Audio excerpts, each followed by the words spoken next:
Okay, we are officially live, folks. Welcome to the 2024 Western States 100. My name is Dylan Patrick. Diana, good morning to you as well. Good morning. It's great to be here. And last but not least, at the end of the table is the Global Sports Marketing Manager from Hoka, Mr. Chris Hollis. Chris, good to see you this morning too, buddy. Good morning. Happy Statesmas. Happy Statesmas. Again, we are less than 48 hours from the start of this historic and amazing race. And on this panel, we are going to be breaking some important news, okay? So this is a very important panel, and we appreciate your attention. We are also broadcasting on YouTube, so a big thank you to everybody who is joining us on the Western States YouTube channel. We hope you will stay on this channel for basically the next 72 hours or so until the finality of our 30-hour broadcast on Sunday morning. A quick run of show before we get to our guests.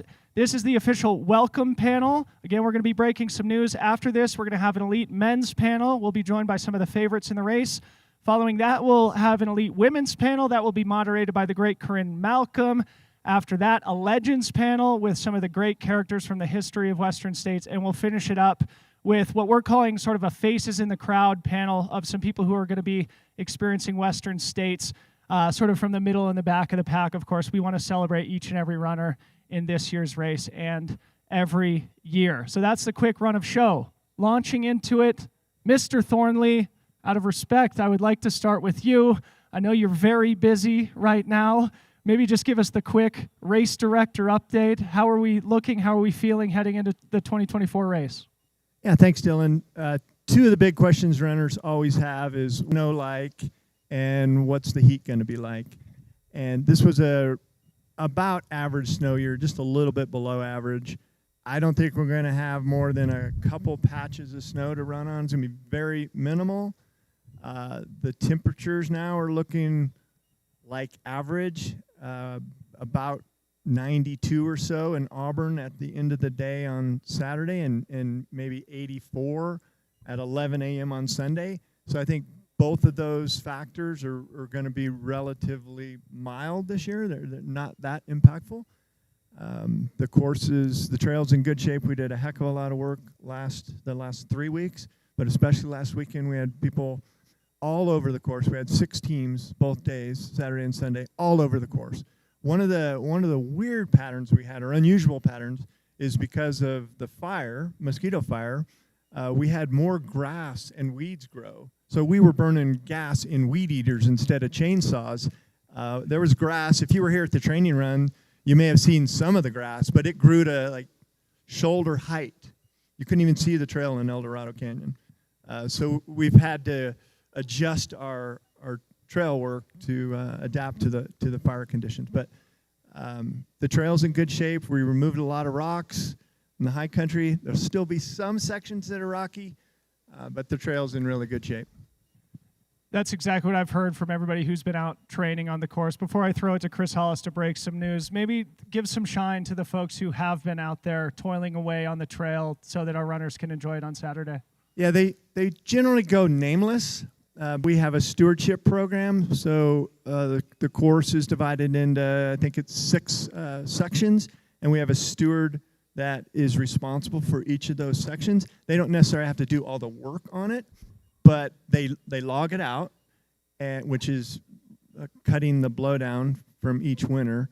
And then when there's more resources are needed, we'll have work parties with volunteers, and that's what we had last week. And we had 5 different leads and 35 volunteers each day.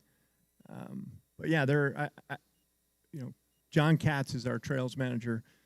We wouldn't have been able to navigate the waters of the mosquito fire last year without John Katz driving all of it. And then some of the key folks, Matt Keys, Keenan Matz, Brad Payton, and many other volunteers. But those were the key folks. A big shout out to all of them. A big thank you on behalf of the Western States runners for keeping the course in good shape. And as we talked about, Diana Fitzpatrick was out carrying a chainsaw for 11 hours last week. So not only serving on the board, but doing the hard work. Chris Hollis, we have some important news to share with our audience here. Again, you are here representing Hoka, the great presenting sponsor of the Western States 100. I will just pass the mic to you. The floor is yours. Share the news that we need to share here this morning.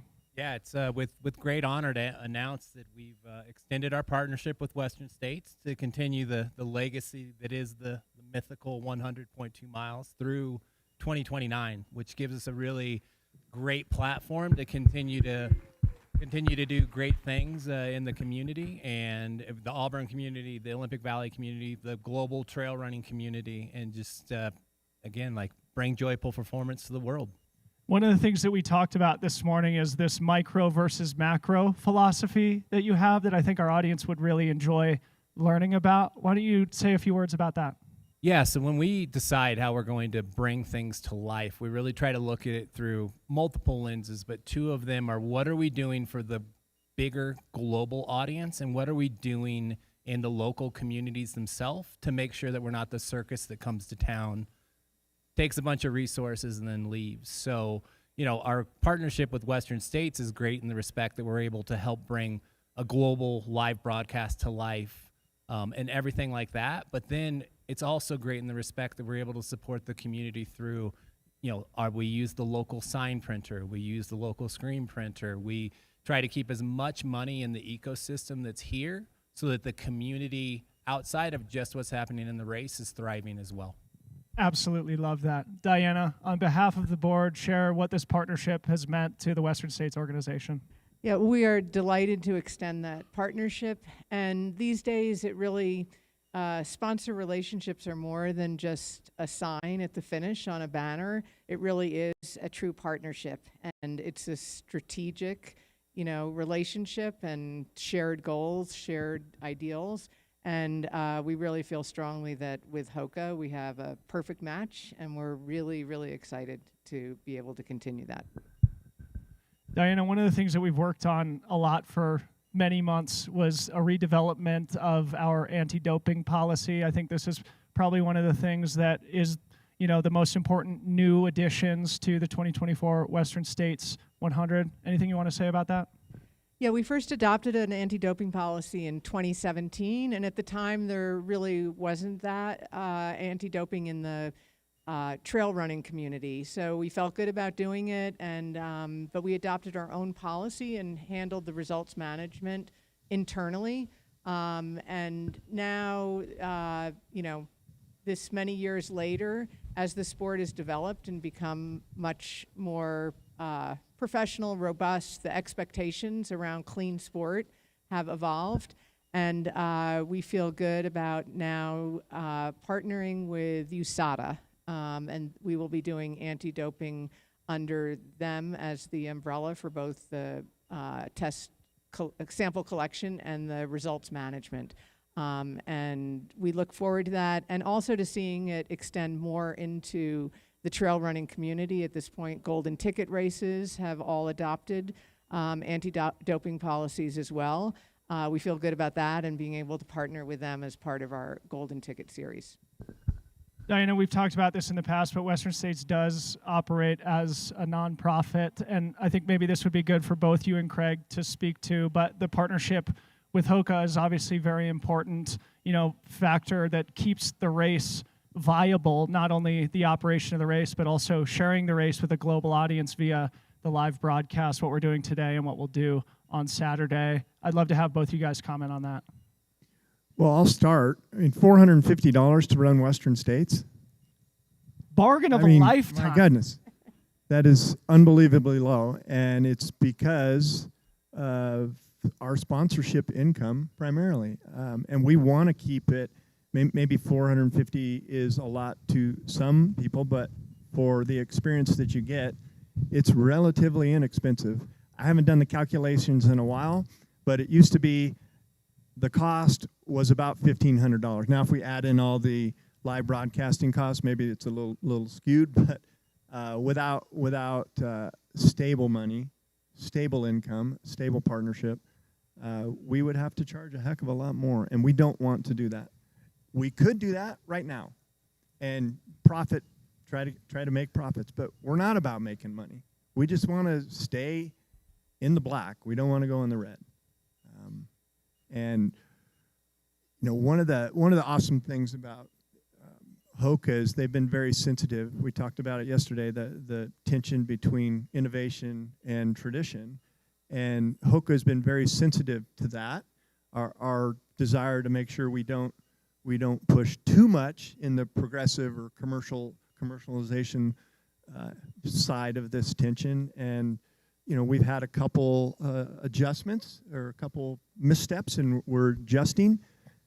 And they've been very receptive. And having Chloe, who grew up in Forest Hill and run Western States, I mean, she is really, really good at helping us and helping Hoka navigate that tension between innovation and tradition.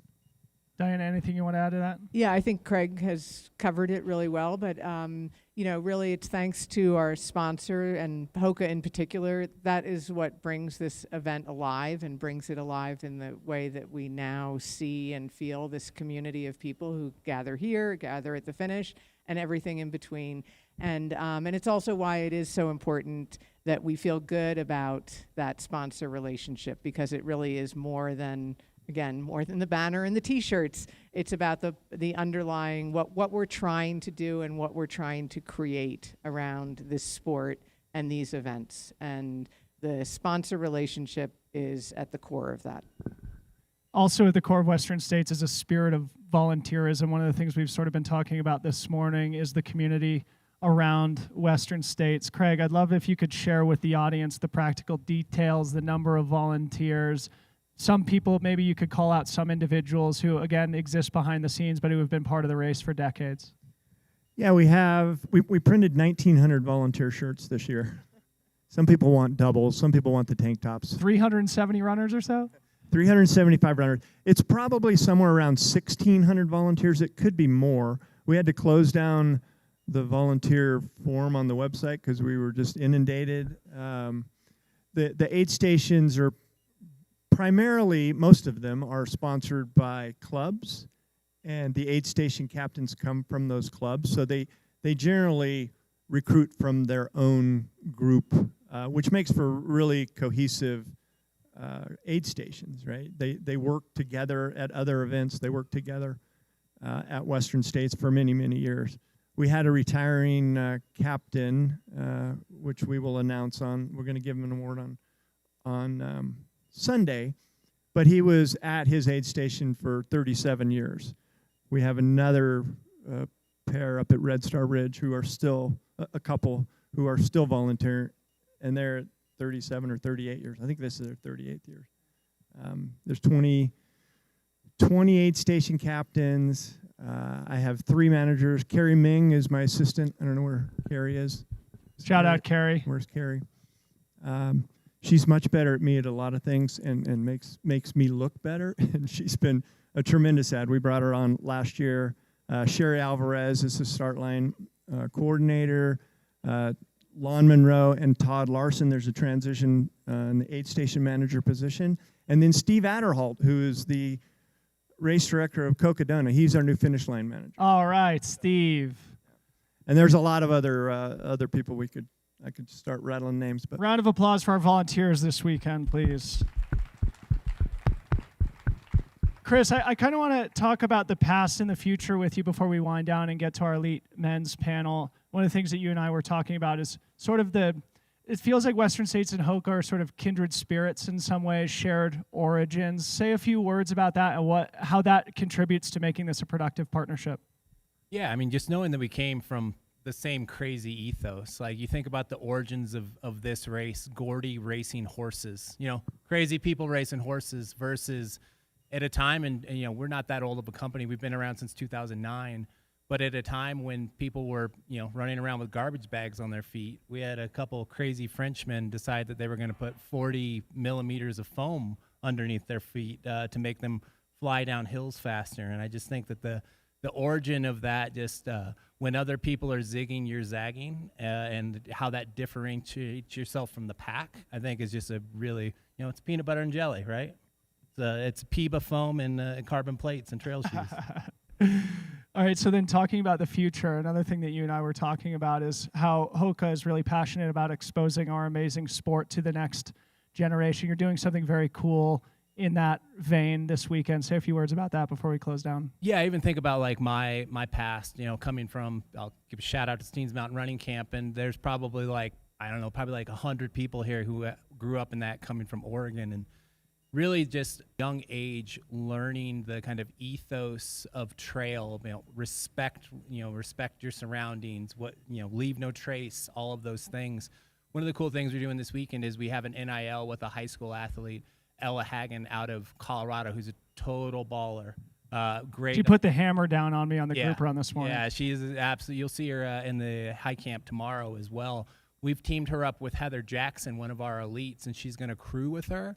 And at spots where we can have her run as well. We tried to figure out if we could get her to crew, to pace, but 16 miles is a little bit long on the trails for a 16, 17-year-old. So decided to just find those moments where we could really allow her to connect with what this race is and have that experience of following one of the, true professionals in the sport that's, from triathlon to gravel racing to trail running, and just pick up a few things from her that she can take on in her journey. Okay, well, we can wind down there, but Chris, on behalf of the Western States Organization, thank you to Hoka for everything you guys have done to take this race to the next level. It really is appreciated.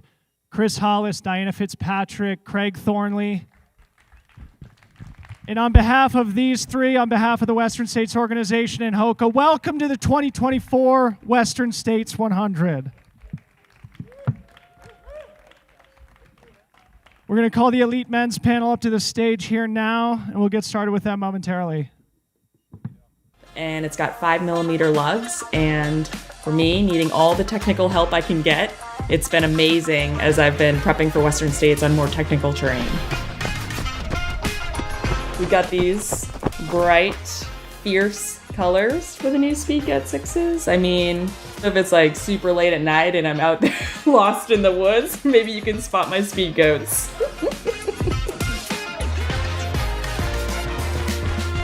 Another new feature of the Speed Goat 6s that's awesome is the upper. It's a new woven textile that makes it a lot more comfortable, and it's also way more breathable. So especially on hot, long runs, it's, a game changer. All right, let's go for a run.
Okay, we are live. This is the 2024 Western States 100 Elite Men's Panel. I'm just going to go down the line and just provide quick introductions for each.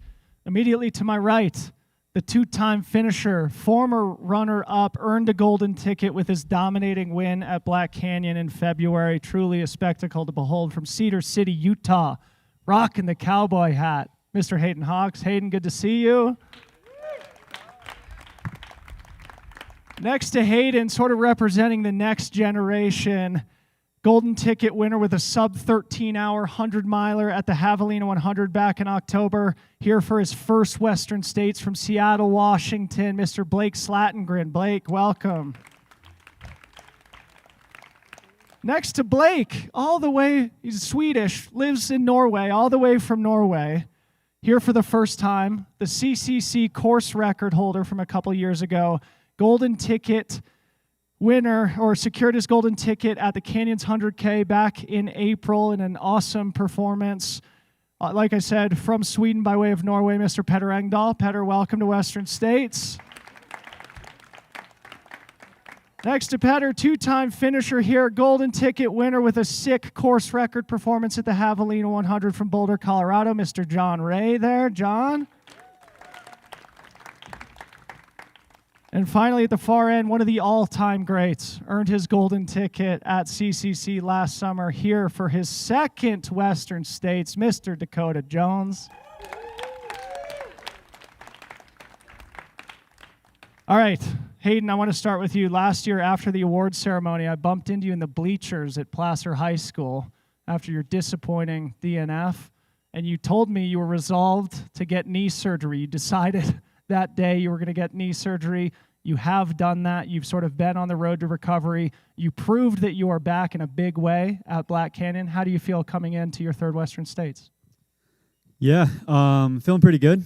I feel like I had just enough time to get ready for Western States this year. Definitely going in a little bit undertrained, which isn't a bad thing for me. I think in the past I have tend to overtrain going into this race, maybe do a little too much. And so I'm feeling fresh, I'm feeling healthy, feeling ready to go, and I think it's going to be a good day out there. I'm just really excited.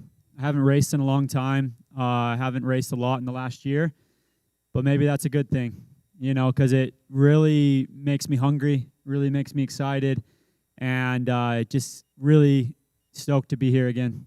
That's one of the things I wanted to ask you about is not only the process of returning from injury, but also the mix of fitness and freshness here, developing that confidence coming in through racing performance, but also not overcooking yourself. Say a few words about that.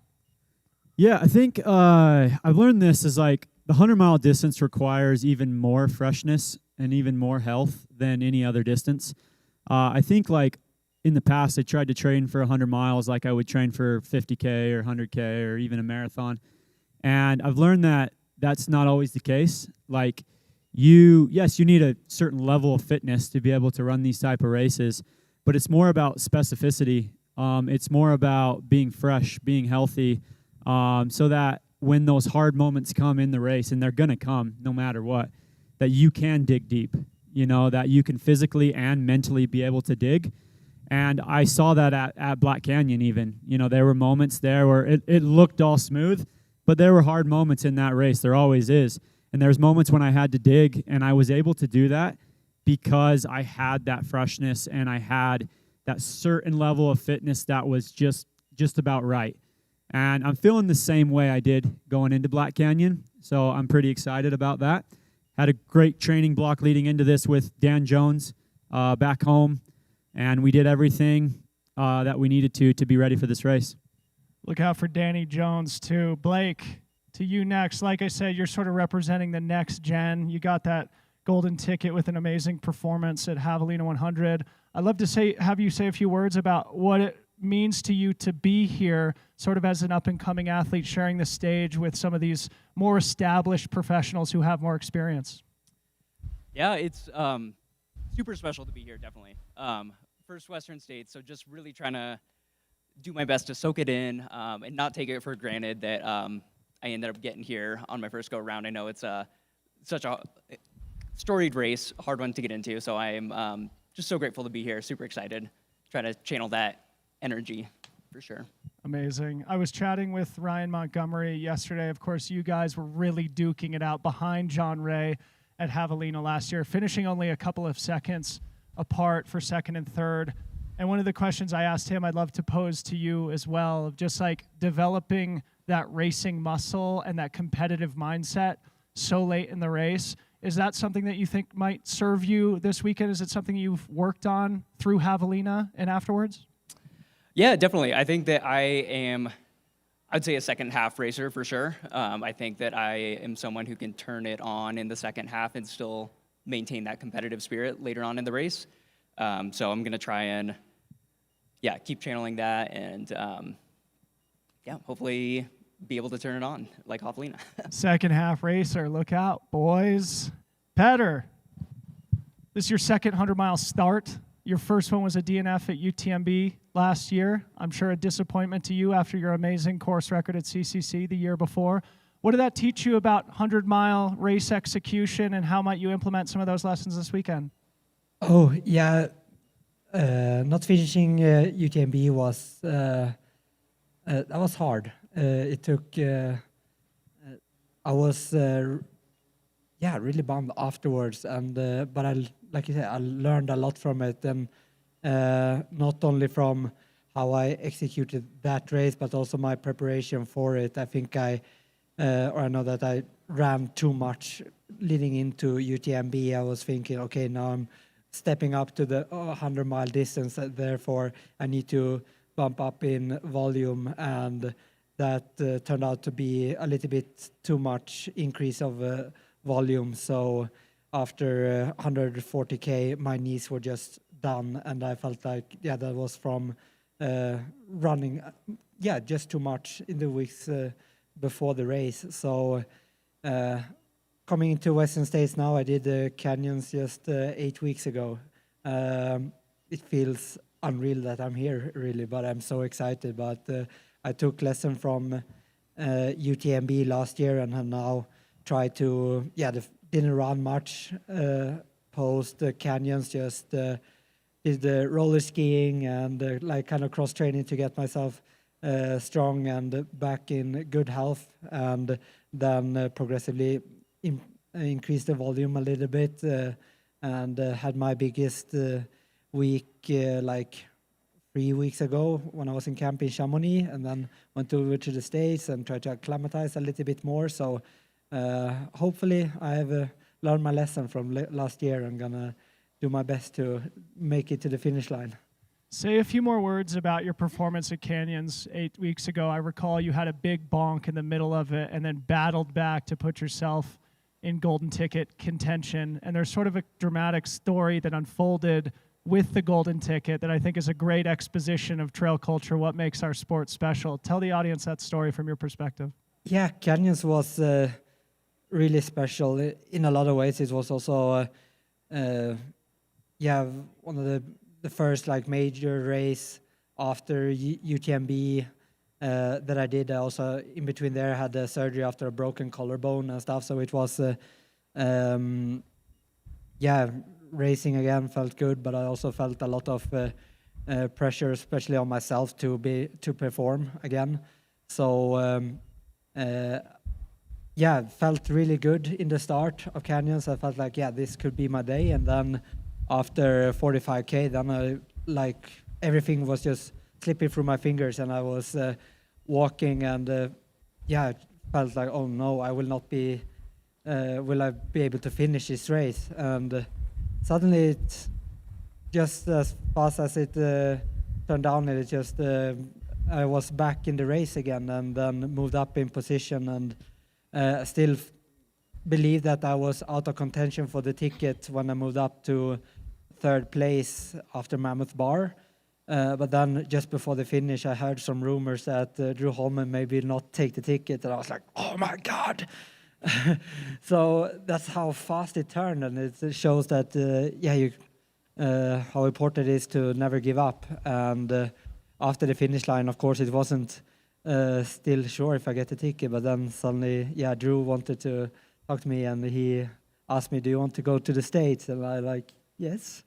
And he gave me the ticket, and just started crying. And it was never met Drew before, but met him here at the coffee bar yesterday, and had a little bit chat with him, and that was just wonderful, I think. And huge thank you to him again for giving me this opportunity. Amazing, and a really touching moment. I think it was Brian Metzler who caught it all on video, and if we could dig that out and put the link in the chat, I'm sure our audience would love to see it. John Ray, to you, buddy. Man, all week we've been talking about just how hard it is to get Western States right, and we've just been waiting for you to get Western States right. You have 2 finishes here, both below your potential. Speak about your experience here. Remind people what you've done on the Western States course, and use that as an example of learning, and maybe also about what makes Western States uniquely difficult. Yeah, this is my 3rd try. 0 for 2 in making top 10 is what I set as a career goal a few years ago, and now I think I'm a little more ambitious than that even. But that's still, a big burden on my back that I'm really trying to get to that goal. 2 years ago, I came into Forest Hill in 3rd place alongside a couple other runners, and then soon afterwards I had GI issues, and so I made a nutritional mistake, and that caused me to walk most of the last 50K of the race. So I finished in 16th place in 19 hours.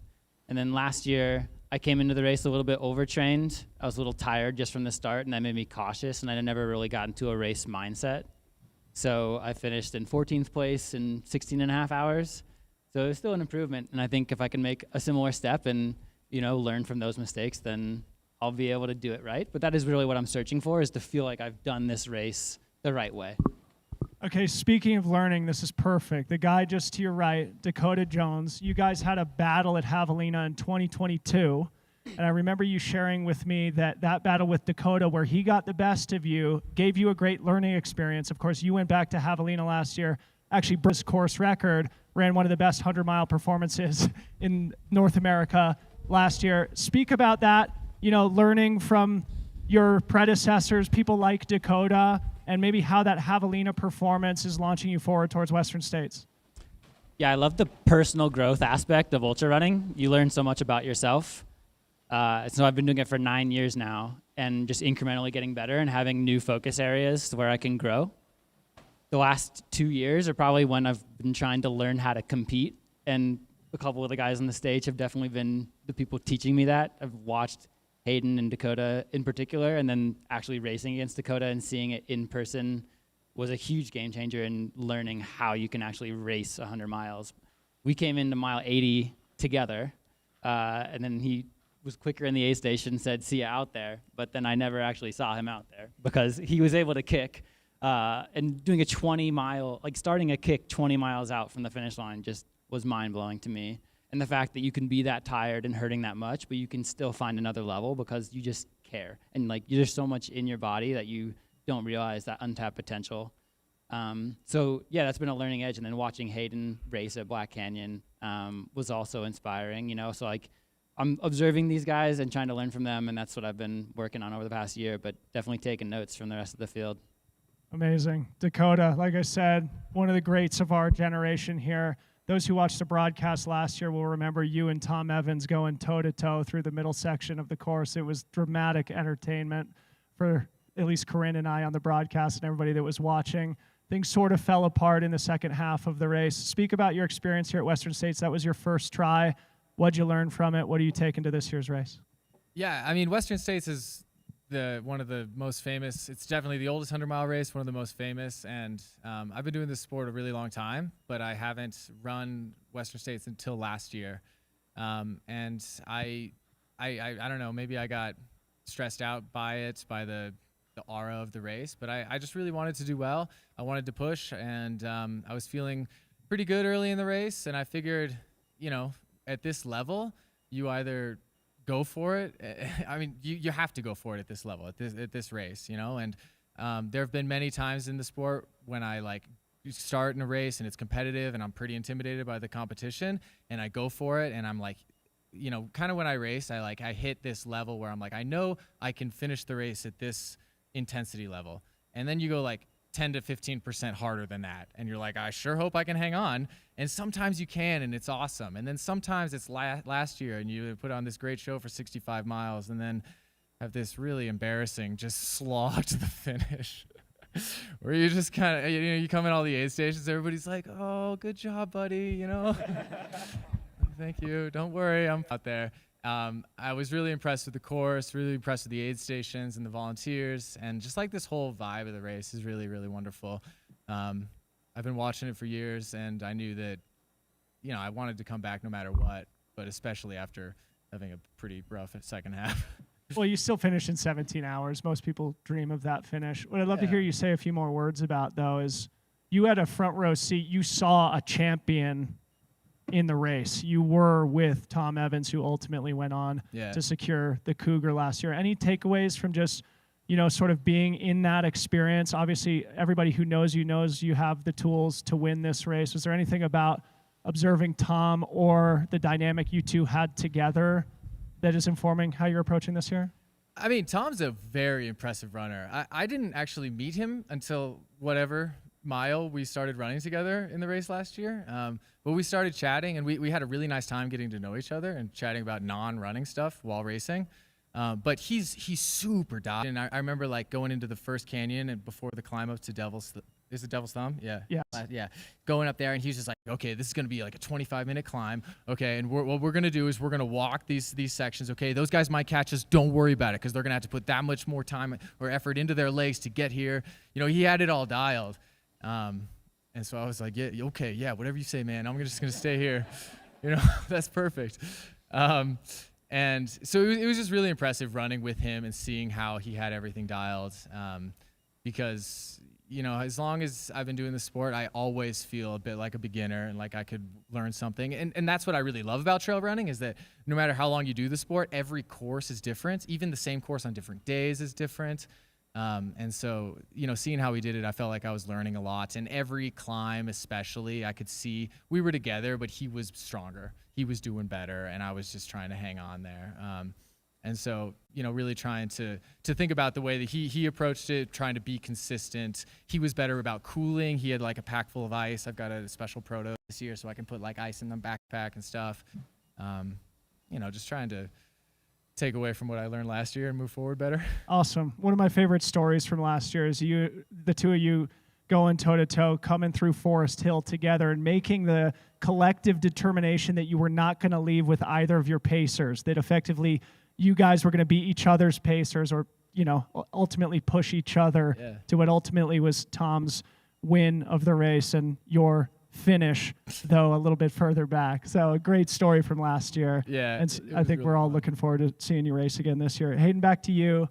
One of the things Dakota just said is that, you know, to win here, you really do have to go for it. And I think you've always displayed willingness to go for it. And this is sort of like part of the evolution of our sport since my generation to now what you guys are doing. Speak about, you know, what it takes to win at this level now, and, you know, the necessity of actually going for it.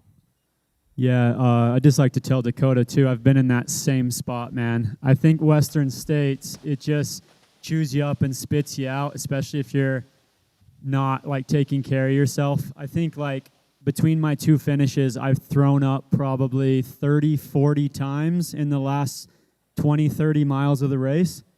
Not fun. That I would love to win this race, and I do think I'm capable of winning this race, but I want to run a complete race, and that's my number one goal this year, is to run a race that I'm proud of, and that's a complete race where start to finish, I execute, I do what I know I can do, I take care of myself, and I run strong throughout the entire race. You know, I know there's going to be moments that are going to be harder than other moments, but I just want to run a complete race.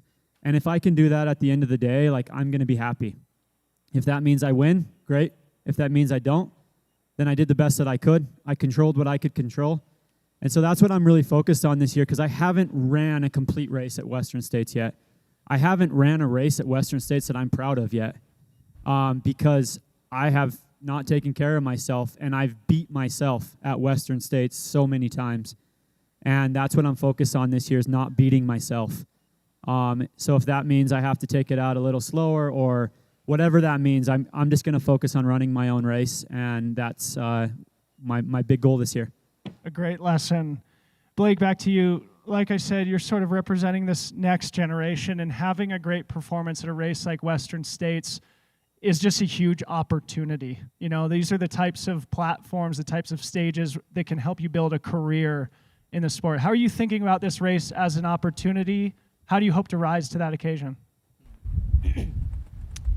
Yeah, it's hard not to have that in the back of your mind, definitely. But I want to make sure that I am just going out there and having a good time is the main thing. Going out there running hard. And being able to learn from all these incredible athletes that will also be in the race. So I think there's a lot of opportunity there, definitely. And I know Western States is not always a race that you knock out of the park the first go round. So I want to have a smart race. I want to do well.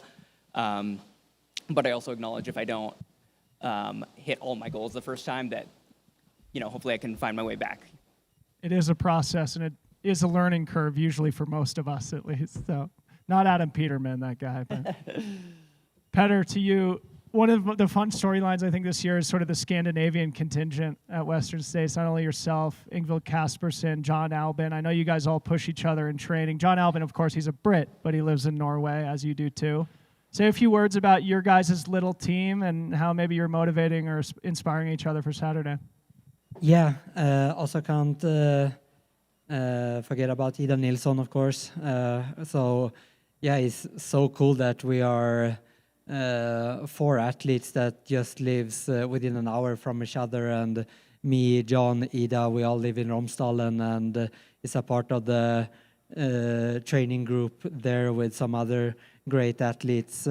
So, yeah, this is a race that, for me personally, I haven't thought about for that long since I got the golden ticket in April, but been following John, Ida, and Ingvild's process since already last fall, and seen how they have been preparing for this race, and that had been so inspiring to see. And they have really done the work and put so much effort into this race, and I just try to do that in my way with the time I have to prepare. But we're a great training group, and I don't see them as competitors. I'm racing with them, not against them, and their success would be just as amazing as it would be for my competitors, since we are, or my teammates. So since we train so much together, and means a lot that we are a good gang from West Coast of Norway here. Thank you for recognizing Ida. I can't believe I forgot about Ida, the great champion from our generation. I think this is going to be a fun storyline to follow, and I can't believe you guys all train together. It's ridiculous up there at Romsdal. John Ray, back to you. So last time you raced Black Canyon back in February, didn't go great. So I just asked Hayden about this, making the intentional decision not to race in between Black Canyon and Western States, especially coming off one that I think you would characterize as a slight disappointment, at least. Balance of fitness and freshness and confidence coming in. I think I was feeling pretty good, actually, listening to Hayden talk about where you want to be going into a 100-mile race, that I feel like I am a little bit fresher compared to the last couple years, and I've done more race specificity. I was disappointed at Black Canyon. I tried to run the race strategy that I've seen work for some of the other top guys in the sport, and my learning there is I think I have some kind of hybrid in how my race will work out the best. I think I need to assert myself and have courage and go for it from the beginning, but I can't ignore all physical signals that are happening, The brain has to be on a little bit.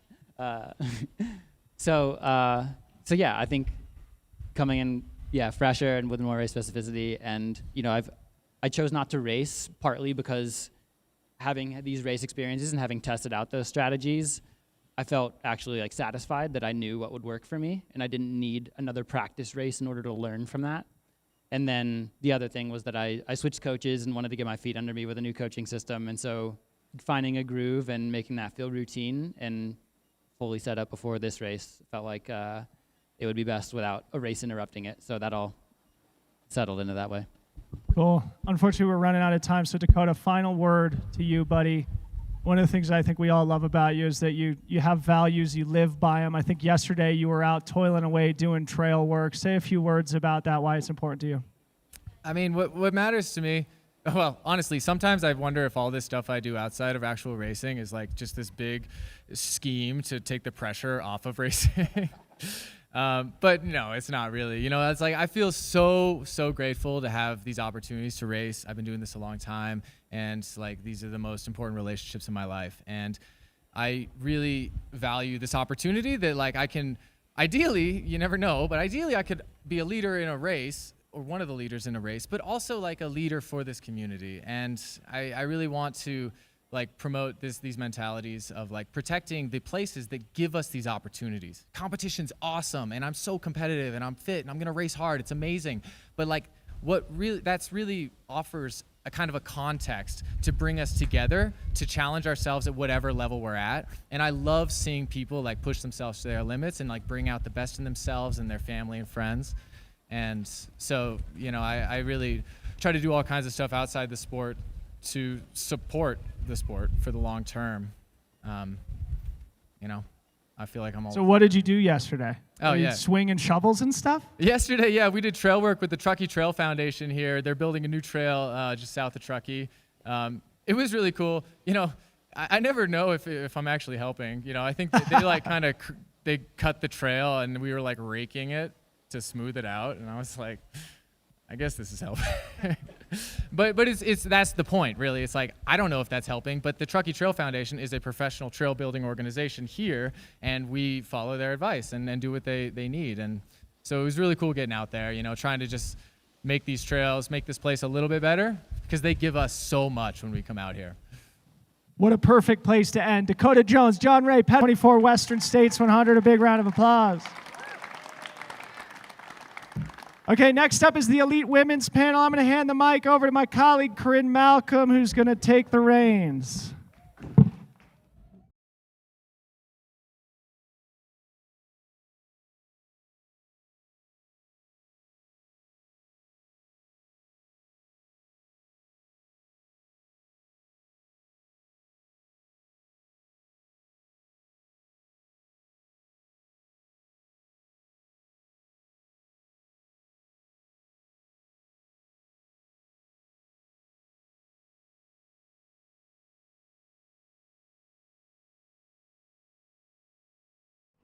For me, running is libertad.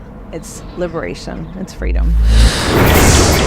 The trail is sort of that place where I'm able to be unequivocally who I am, and I take that energy and I take it into the world, and that's what I try to give people: joy, hope, and that magic that you can only experience when you go into the woods.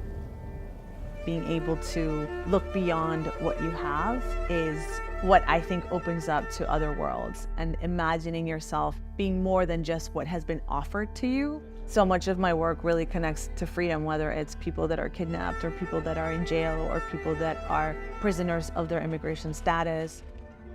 Running is really that tool to break those walls and be able to understand that you have the power to go beyond them.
Alrighty, welcome back, everyone. We just had the amazing men's elite panel. I am now joined on stage by a number of the women that will be taking the line on Saturday, representing our women's elite panel today. My name is Corrine Malcolm. You might be sick of me by now.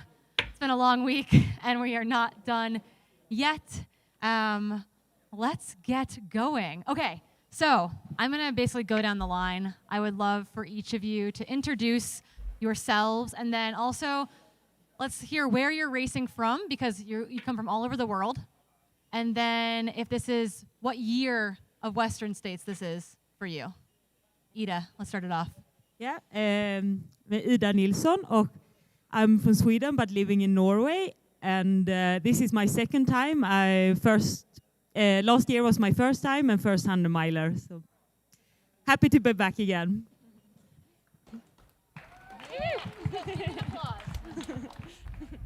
I'm Emily Hawgood. I am from Zimbabwe, and this is my 4th start at States. I'm Leah Yingling. I'm from Salt Lake City, Utah, and this will be my 3rd Western States. I'm Fuzhao Xiang. I'm from China. This is my second time to with the 100 miles because the last time is I'm a pacer from here. So I'm a runner the first time. Yeah. My name is Katie Schide. I'm from Gardner, Maine, and I currently live in southern France. And this is my second year at Western States, so looking forward to my sophomore year here. Alrighty, Katie, I'm gonna start at your end of the table and work my way back towards me. Katie, last year I was really impressed, and I think many of us were with your range that you displayed over the course of the season. An amazing second place finish here last year behind the incomparable Courtney DeWalter under Ellie Greenwood's course record, which deserves another round of applause. You then showed up at OCC, put on an amazing 50K performance, and then backed that up with a win at Diagonal des Fous. I've got to ask, do you find that you're a 100-mile specialist? Goals in the sport has always to never be a specialist because I love all parts of the sport, and I feel like we're honestly not at that point where there's enough space to specialize. I guess it's starting to happen now, but I still feel like there's room to play everywhere. And I'm always most motivated by just being like a more complete athlete and just feeling like I can show up on any start line and be competitive. And that's what motivates me. I know it's different for everybody, but that's what gets me excited and just changing what I'm focused on. And I had a really fun time last year, really going after Western States and then totally switching to shorter, steeper running a few weeks just after. So yeah, we'll see how things pan out. My mind can always be changed, but for now, that's what motivates me. We also have to ask, you're the top returning finisher. You'll be wearing that F2 bib on Saturday. Does that feel like pressure or a privilege? Well, we're supposed to say pressure is a privilege, right? Is that the correct answer? No, I'm really excited to have one of these special bibs that has a letter on it. There's so many parts of this event in particular that are just really unique, and the bib allotment is one of them with the F1 through 10. And I think that's really cool to see on race day, just to see people who are really proud to be back and proud to have that bib that shows that they were there the year before. So that's something unique about this race. Awesome. Fuzhao, turning to you. You mentioned that last year, this is your second time at Western States because last year you were here to pace Esther, your teammate, to an amazing thing. You learn from that experience that you're going to bring to your race on Saturday. Last year I'm very happy after the third place, and I got a ticket from this year. I'm very happy. I think I'm a lucky star. I can come because in China very few people can run this race. Last year, the first time the elite athletes run the Western States. So this year have 6 runners, 6 elite runners can run. So it's very happy. I can come, and I think because Chinese trail run is start late, but we are grow up very fast. So maybe next year have more and more Chinese people can run this race. I'm sorry, my English is not good, but I can. I just do my. Yeah, no, and my Mandarin is non-existent, so we are doing great up on stage today. No, but there are 3 Chinese women in the race this year, many of whom I think will be making their way into the top 10, and we are very excited to watch the Chinese athletes excel here. Yeah. You were also 4th at UTMB last year, which was an amazing performance. I don't know that everyone recognizes how well you ran there in an incredibly fast race. Can you talk a little bit about having confidence from that international race outside of China, coming to to UTMB performing well, does that give you confidence for Saturday against a similarly international field? Oh, thank you so much. Yeah, UTMB and I run the first times from 20s and 11th and 7th first. With the 100 miles is my first time. I need I need do more because this is my first time. Maybe I have the less time. I can run better and better and I have less time. I don't know how to say. No, it took a number of attempts at UTMB to see the progress, and I think that we're all hoping that next year you have one of the special FBibs so that you can continue to improve here as well. 1 year, one step, and my Hong Kong 100 is also. So this is just my first time. I will come maybe this year. Yeah. We'll see you back, I think. Yes, thank you. Leah, we talked a little bit about range with Katie. You did something this spring that was a bit non-traditional when it comes to your typical training. You took part in the Lululemon Further project. You ran, 400 plus miles? Yeah, 400 miles on the dot and dropped my beanbag and I was over. Got a golf cart ride back. Got a golf cart ride back. Perfect. Talk a little bit about, going through that experience, what you learned in tackling such a different discipline, a 6-day event, and maybe what you're taking from that event into Western States this year. Yeah, I could have never imagined that I would do a 6-day event. I think when I did 100 miles, I was like, I'm never going further than that. And then I stood on that start line in March being like, what am I about to do? Standpoint, but I think something that was really special about it was it forced you to be really dialed. It forced you to know yourself, and it forced you to adapt in an environment that was a little foreign to me. So I think it encouraged me coming into Western States to really fine-tune a lot of the little things, because the little things in 6 days become huge things. So it taught me a lot about taking care of myself mentally, physically, and I think a ton of learnings in terms of the mental headspace coming into Western States. Yeah, we're really excited. It seems like you've recovered really well. I know that was a big question mark, but you crushed it at Quad Rock 50 Mile earlier this spring. From those of us who are super fans of Leah Yingling, we recognize that you have a very specific racing style in which you generally don't move into 10th at Western States until about the river. What's the plan for this year? Well, I don't know. I'm sitting up here and I'm looking at every single woman next to me and I'm like, they all race the way I want to race.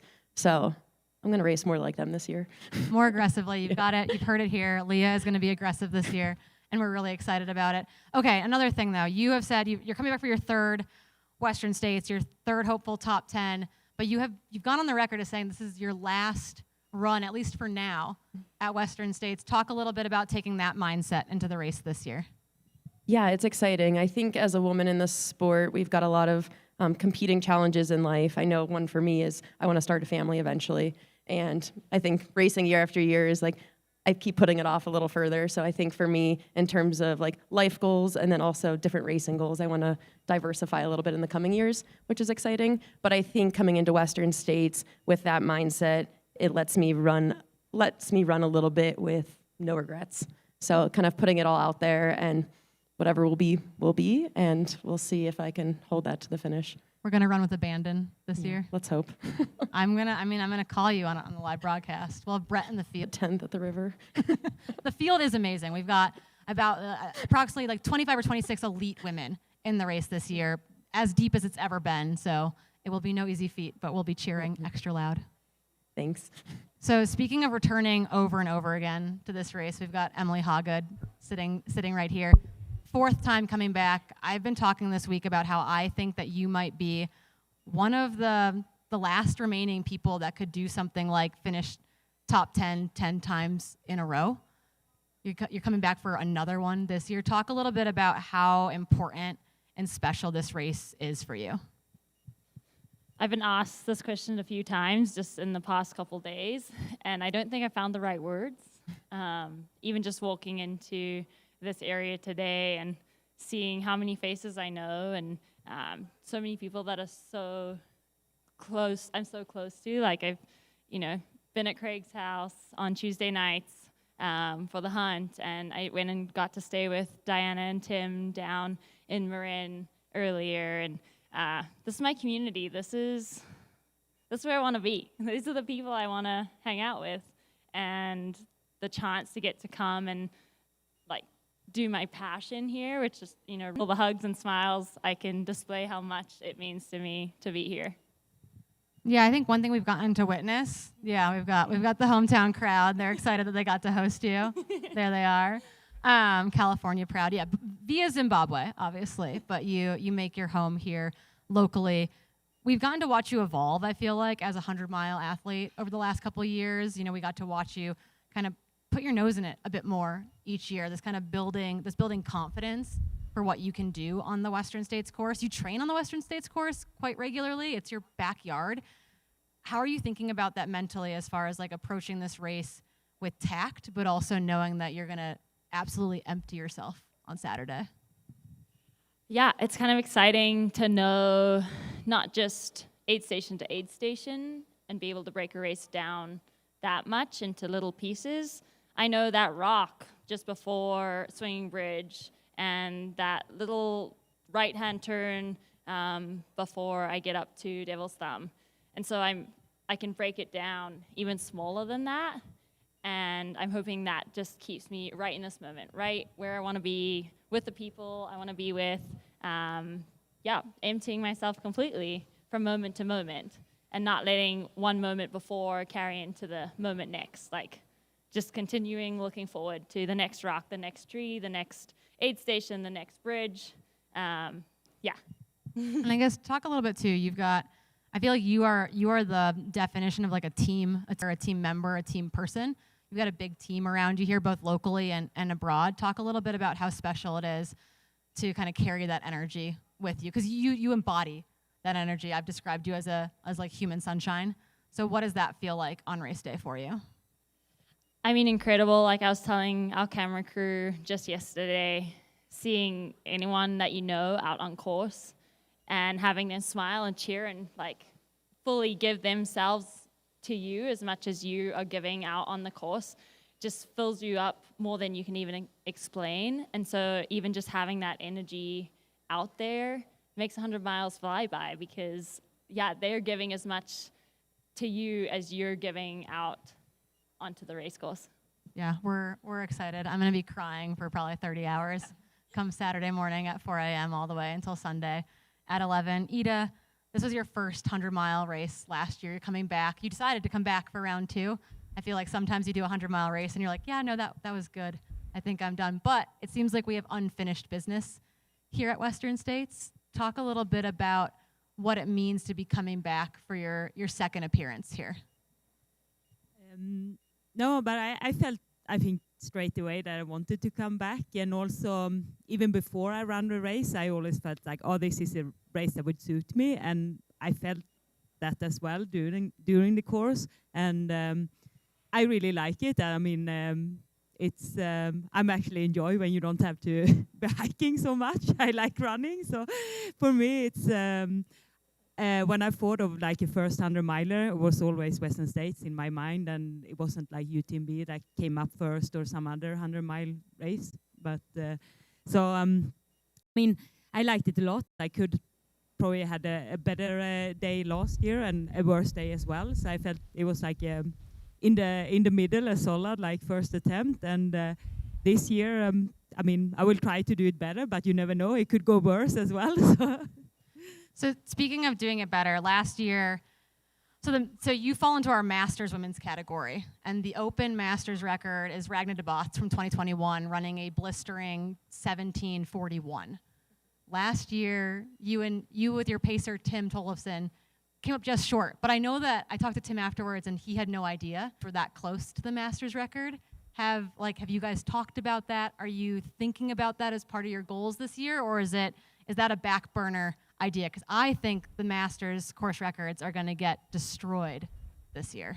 No, I mean, last year I had no idea. It was nothing I knew. I always knew about Ellie's record, and I guess maybe I'm not accepting that I'm old. I'm not like really feel like things like, okay, I'm gonna go for the Masters record. Like it's, I'm just like want to be competitive and place as high as possible.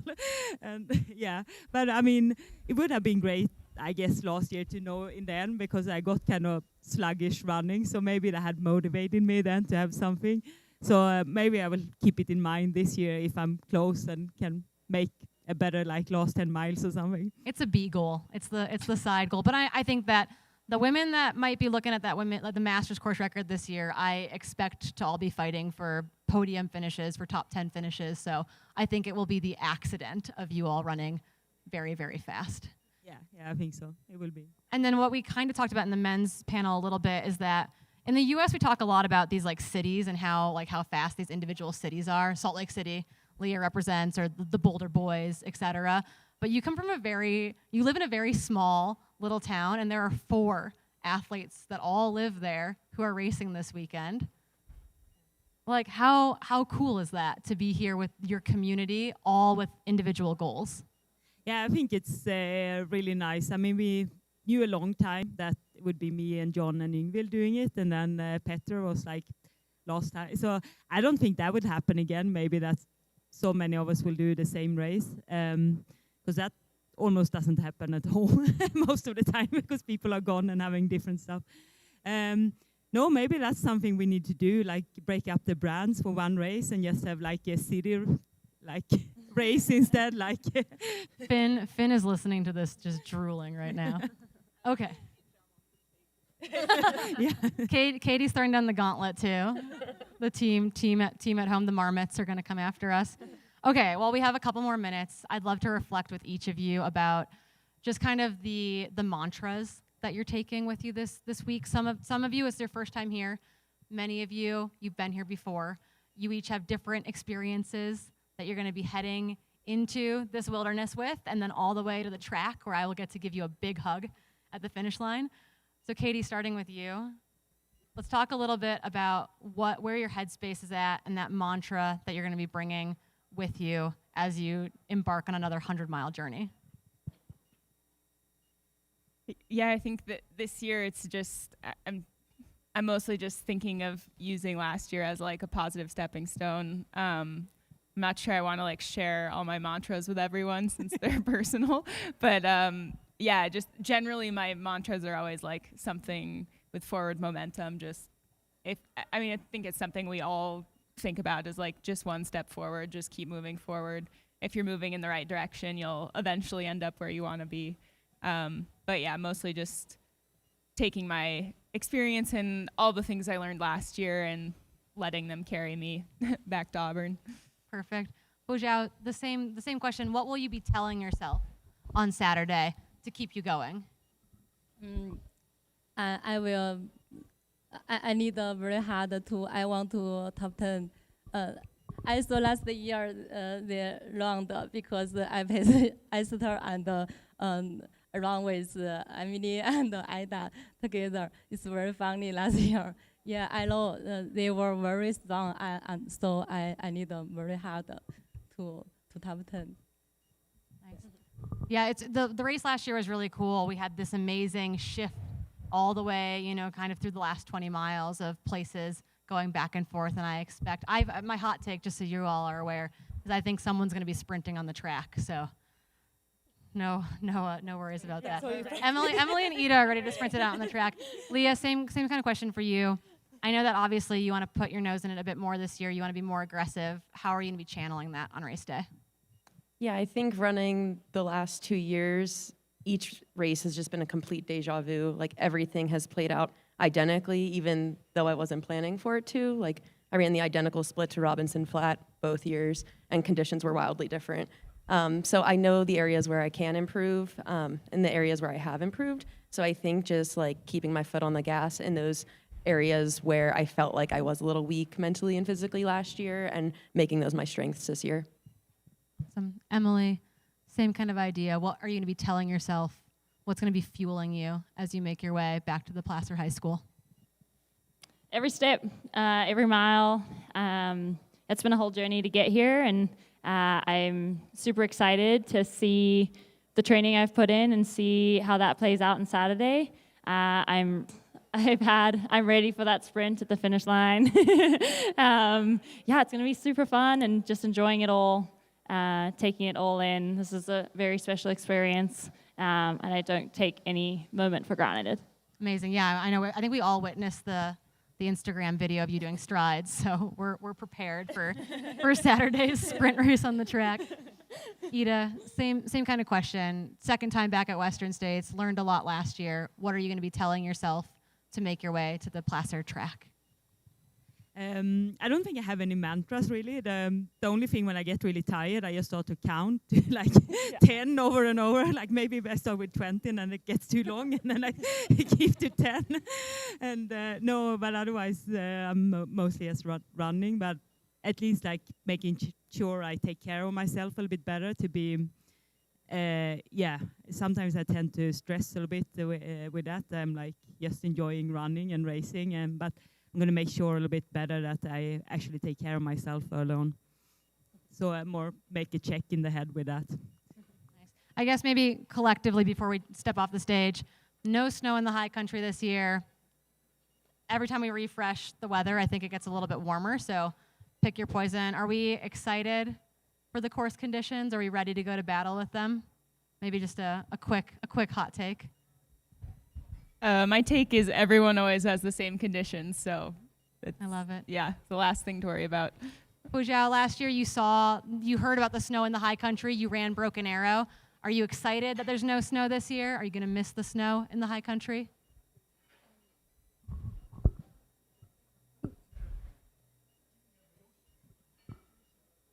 Yeah, this year is more hot, and I come from Kerala, Chongqing. Chongqing is famous hot part and hot, but it's different hot, humid hot, and here is dry hot.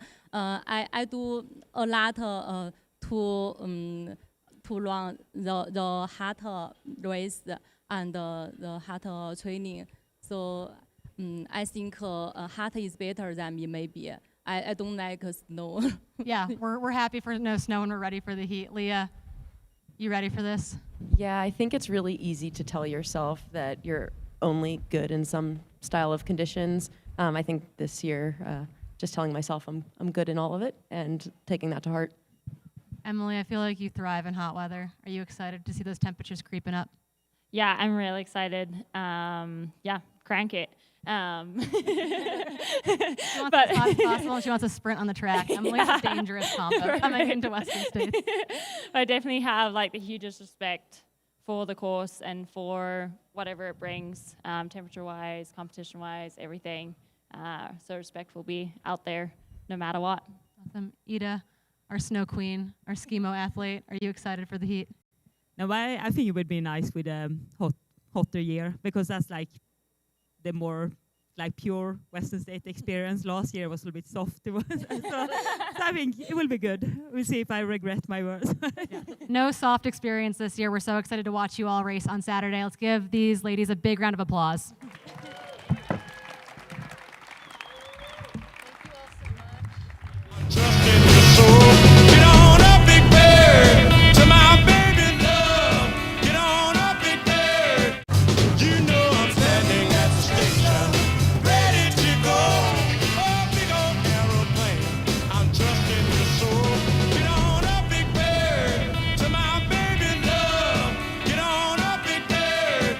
You know I'm standing at the station.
Okay, welcome back to the official Western States 100 pre-show. My name is Dylan Bowman. This is the Legends panel presented by Hoka.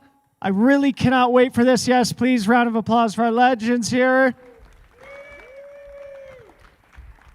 You might as well keep clapping because they all deserve it. Immediately to my right here, an icon of Western States history, 25-time finisher consecutively, all under 24 hours, 5-time champion, Mr. Tim Twietmeyer.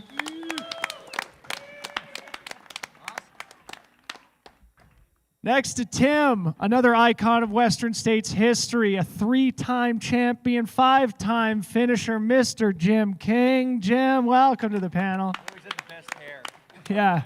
Best hair in Western States champion history, by far. Another 20-time finisher here. By way of San Diego, California, Mr. Scotty Mills here in the white shirt.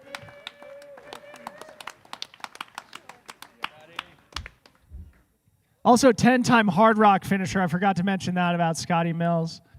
Next to Scotty, 2-time starter and a 2-time champion, former course record holder by way of Vancouver, British Columbia, though originally from Scotland, Ellie Greenwood, another icon of the race.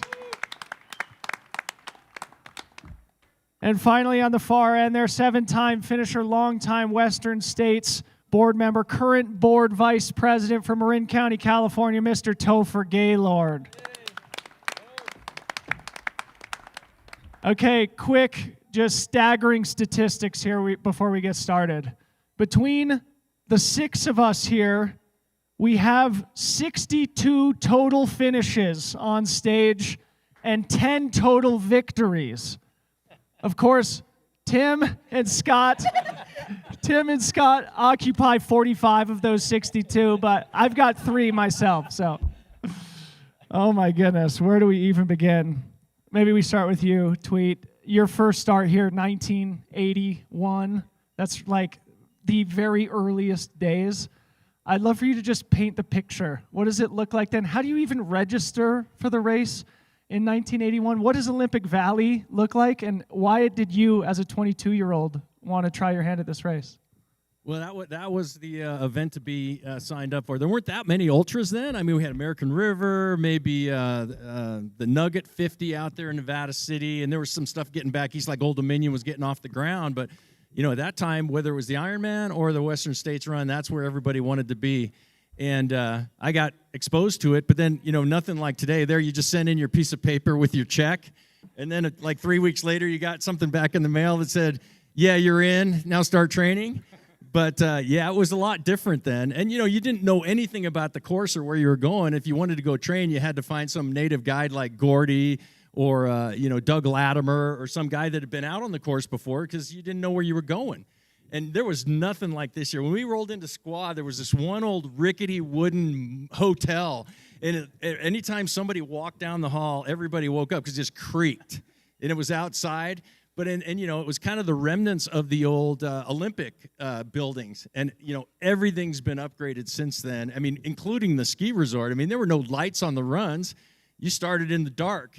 That tomorrow or Saturday morning, you'll have all the ski lights up almost all the way to high camp.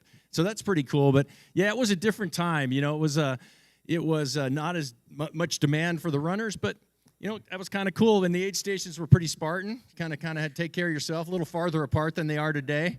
Like I think somebody said, you know, it's not like running from one picnic basket to the next picnic basket. It was like, you know, water, a bag of chips, and some erg. That was it. Deal with it. So it was fun though to think back in those times. It was good times. Unbelievable. If only we could all be a fly on the wall. Jim King, part of your legacy, I think, here at the race is actually turning it into a race. You know, not something that you just survive, but that you actually keep your foot on the gas pedal. Speak about that evolution in the race's history and how you were a part of it. Well, in 1982, when I graduated from college, I was reading Runner's World, and I saw this race that started in Squaw Valley and finished in Auburn, and read about it, and then there was a line in there where Walt Stack said that nobody would ever break Gordy Ainsley's record. And all of a sudden, this light came through the the heavens. And I knew I was the guy. But in 82, before the race, I went to a clinic to coach us on what to do. And they said, well, don't expect to do real well your first year because you got to know the course.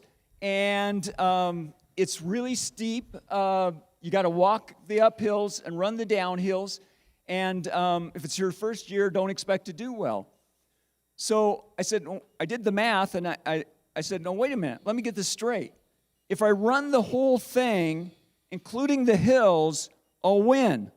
But they said, well, yeah, but nobody's ever done that. Okay. So I tried it, and it worked. So you won on your debut here. Yes. Another person who did that was Ellie Greenwood. And I recall, Topher and I were talking about this morning. I think the story was, this is 2011, that you were suffering through the first half of the race. This is, again, my memory. You can correct me once I'm done teeing you up here. But that you were suffering early and then just stormed through the second half. Ultimately ran what was a historically fast time before coming back and decimating your own time the following year. We'll get to that in a second. Tell the people about 2011, winning on your debut like Jim King. Yeah, so 2011 was a snow year, so we were detoured in the high country, but I think one of the things people don't realize is you still get to run on snow, even if you're on a detoured route, right? So it's probably the Tuesday or the Wednesday before the race day. You're not going to see your crew until Michigan Bluff. And I'm like, that's fine. We only have to get 55 miles. So I think in retrospect, I mean, it was my first 100-miler as well. Probably like a little overwhelmed by the, not that I had this like amazing plan, but just like, okay, I'm kind of on my own, right? You think you're going to have your friends along the way, and it's like, I've got to get 55 miles in before there's support. I do remember 20 miles in telling Sean Meissner, a friend who appeared at an aid station, going like, I've enjoyed like 2 minutes of this race so far. Like I was having a little pity party for quite a long time. And then I rolled into Michigan Bluff, and my crew said, how are you? And I vomited at their feet. And they okay, well, that's one way of answering that question. So, but once you had my crew just helping me out, people always used to say that Ellie's easy to crew for. You just have to be nice to her. Just say, oh, you look super and you're doing great and this kind of stuff. But I think, the further I got into the course, I did just turn around, my stomach came around and, started to feel a little better. And because I had been, struggling in my books early on, I had way fresher legs than I, in a sense, should have done. So it was certainly not... I didn't intend to pace it that way. I guess it's a way to pace of suffer early, manage to turn your race around, which everybody had said to me, like, in 100 miles, you can turn your race around, but when you're in the middle of it and it's your first one, you're like, no, this is just a disaster, right? But then once it turns around, you start to have crew and, starting to overtake a few women obviously gives you a bit of confidence. So, where did you take the lead that year? As I recall, it was pretty late, wasn't it? It was, we used to go, I think I went, we went Auburn Lake Trails, where I was still in third. And I don't know. You don't remember, that's okay. But it was You still won the race, that's what's important. It was before No Hands Bridge. No Hands Bridge was the first aid station that I was in the lead. Unbelievable. So with 5K to go, Ellie took the lead. And you ultimately won by 15 or 20 minutes, which is just ridiculous and testament to just how amazing you've been on the Western States course. Topher, before we get to your races here as an athlete, maybe this will be fun to segue from Ellie's story. At that time, you were sort of in charge of the Montreal Ultra Cup brand as the president. Ellie was a Montreal athlete, so maybe you could say a few words about, because Ellie was such a pioneer of my generation, being somebody to approach this race. Like we said, Jim was the first to he was transitioning from surviving to race. Ellie was sort of another paradigm-shifting moment, and you had a front row seat. Well, I mean, I remember that 2011 well, and Ellie we had a small and mighty team at Montreal. Ellie was a star on the team, Max King, Dakota Young Money, Dakota Jones, Jeff Rose, Amy Sproston at the time on her foot, and we pulled the shoe off there and took a quick view, and she said, what should we do? And she was going really strong. I said, put your shoes and socks back on, tie them double knotted, and don't stop until the track. I'd like to say that was me trying to give product feedback to my team manager that the shoes were giving me blisters. So, but I have still got a photo of that with my sock on and Topher like get them back on and get running. Yeah, and so that was how we did product feedback sessions, like in real time, and that was true partnership between the race, the athlete, and in this case the team manager. Okay, Scotty, bringing you into the conversation now. Twietmeyer started in 81, you started in 82, so maybe same question to you. How did the Western States land on your radar, and how did that first participation in 1982 touch you in a way that made you inspired to do it 19 more times? So at the time, I was in the Air Force, and I was stationed in Sacramento, California, and we backed up, my wife and I, house to the American River bike trail along the American River. And I saw these guys one day running with bibs on, and I was a 10K-er at that point in time. I said, hey, what's the race? And they said, well, it's the American River 50. And I said, 50 what? And they said, oh, 50 miles. It starts up, in Auburn and comes all the way down to Sac. That was the year it went that direction. And I kind of got intrigued about that. And I said, do you have to qualify? And they said, no, not for a 50-miler, but it can be used as a qualifier for a Western States 100. And I said, 100 what? 100 miles. And I said, people really do that, right? So anyway, to make a long story short, I started getting out on the trails, and I applied for the American River 50. And my first year, I'll never forget, I thought 10 miles was enough long training. And so for about 3 weeks afterwards, I stayed upstairs, couldn't go down to my office because I couldn't walk downstairs at all. But like a lot of these people who are in the ultra world, your first experience at something like that, you're either one and done or you're captured and hooked. And the community, the trails, the whole demeanor of the event captured me. And from then on, I applied to Western States for the next 42 years.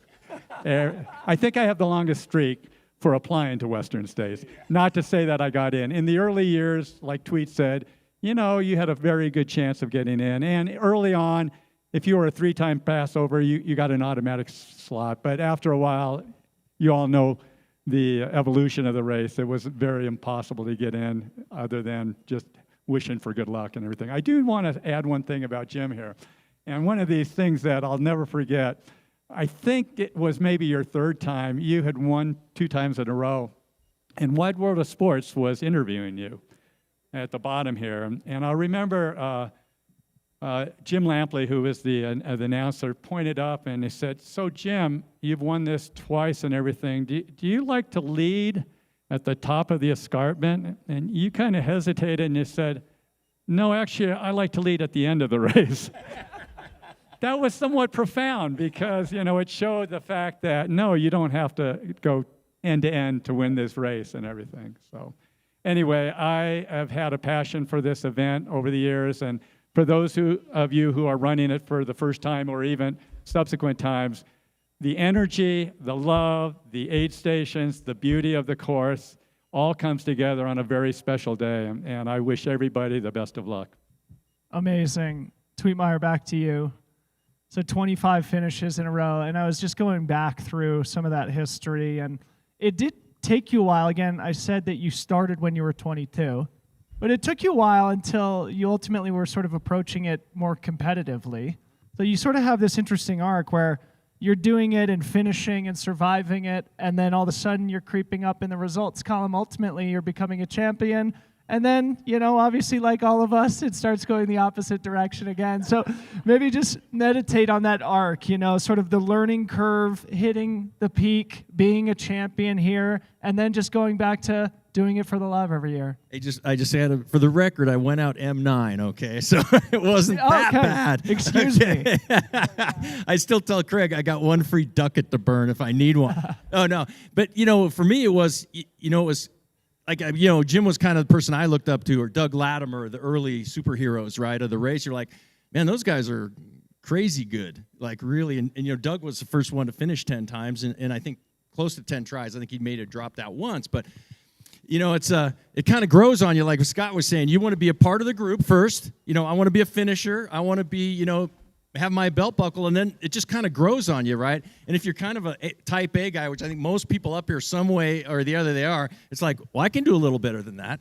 And then I can do a little better than that. You always run the race. My parents used to say, it's the only event you take 6 months to prepare for. You run for a day, and then you talk about it for 6 more months, and then you start over again. And you always finish and you go, oh, yeah, I'll never want to do that again. And then a week later, you're going, if I could just get faster in the aid stations, and then this little patch that I had a bad part, I could pick up 10 more minutes there, and sooner or later, you're back at it, right? But the main thing for me, where I merely made the jump, was I moved to Auburn. I'd slowly made my way from the Bay Area to Sacramento, and then moved to Auburn. And I remember I live right at the top of the finish at American River 50, and there's this hill behind my house called Cardiac, and you can picture what that is on your own. And I'd go out there, but it was so cool to live in town. So every day I'm out there running the hills, and after I was there for like 2 months, I was like wrecked, because it's like I was so excited to be able to run in the hills every day that I was just overdoing it. Like, okay, there, Tiger, just settle down, slow your roll. But yeah, that really made a big difference. I was able to train on the course. I could easily get up on the course and train in, Deadwood Canyon, El Dorado. And that was where I made the jump from being like a 10th place guy to a top 3. And then it was just a matter of finding a year when Jim didn't run, or, Tom Johnson didn't run, or Scott didn't run. And then there was room for guys like me.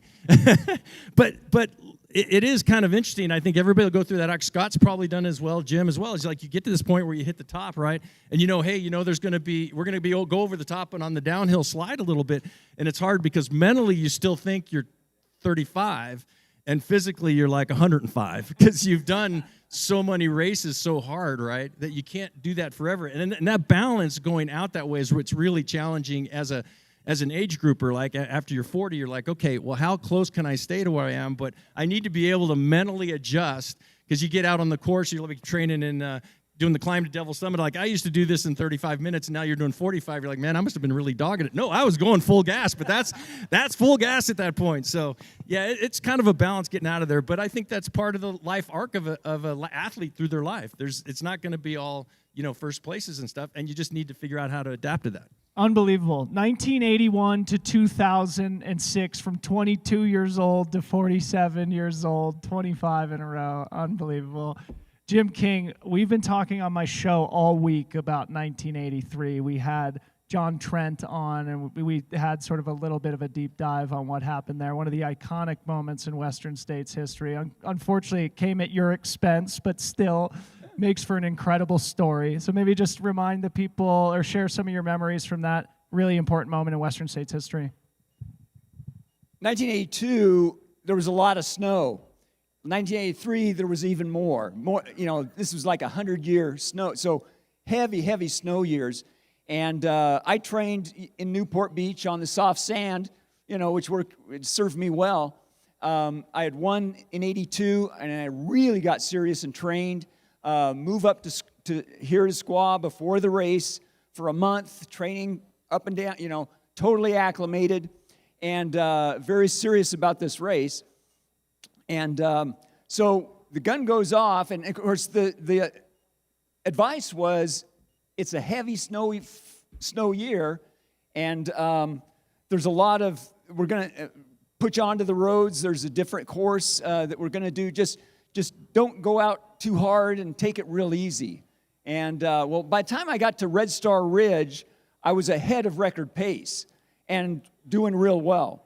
But at Red Star Ridge, they said just follow the yellow ribbons. Well, I was following yellow ribbons, and then all of a sudden I realized there's no more yellow ribbons.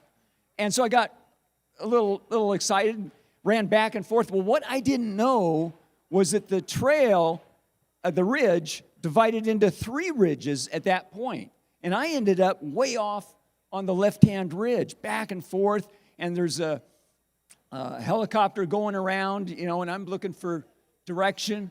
And so finally, I find the middle ridge. I go way down, and I get down, and I look across, and I see this beautiful ridge off to the left side, and I realize that's where the trail is. And I thought, well, Western States, 1983, I blew it. And I thought, wait a minute. Is anything too hard for God? Maybe I can get back in this thing. My job is just do my best race. So I went back to where the ridges met and got back on the course. I went from first place to 30th place, and then started. But now I ran out of water. I'm getting pretty weak. Get to Robinson Flat and tank up, and they put us on the roads and start feeling better and better. Well, by halfway through the race, I'm back in the lead, and I pull a half hour on Jim Howard, and get to White Oak Flat, feeling like $1 million. Jim considers that he's got second. He's second, and so we're going on. We get to after Green Gate, Auburn Lake Trails. Thank you. We get to Auburn Lake Trails. I try to eat something and I throw up, and I didn't know that was normal for runners. I got a little concerned about that. So I'm there for 20 minutes trying to nurse things in, and finally I go on, and Jim comes in, and like I say, he thought he was second, and they said, man, Jim King was just here. He didn't look as good as you. In fact, he was sick. In fact, he threw up. In fact, there it is.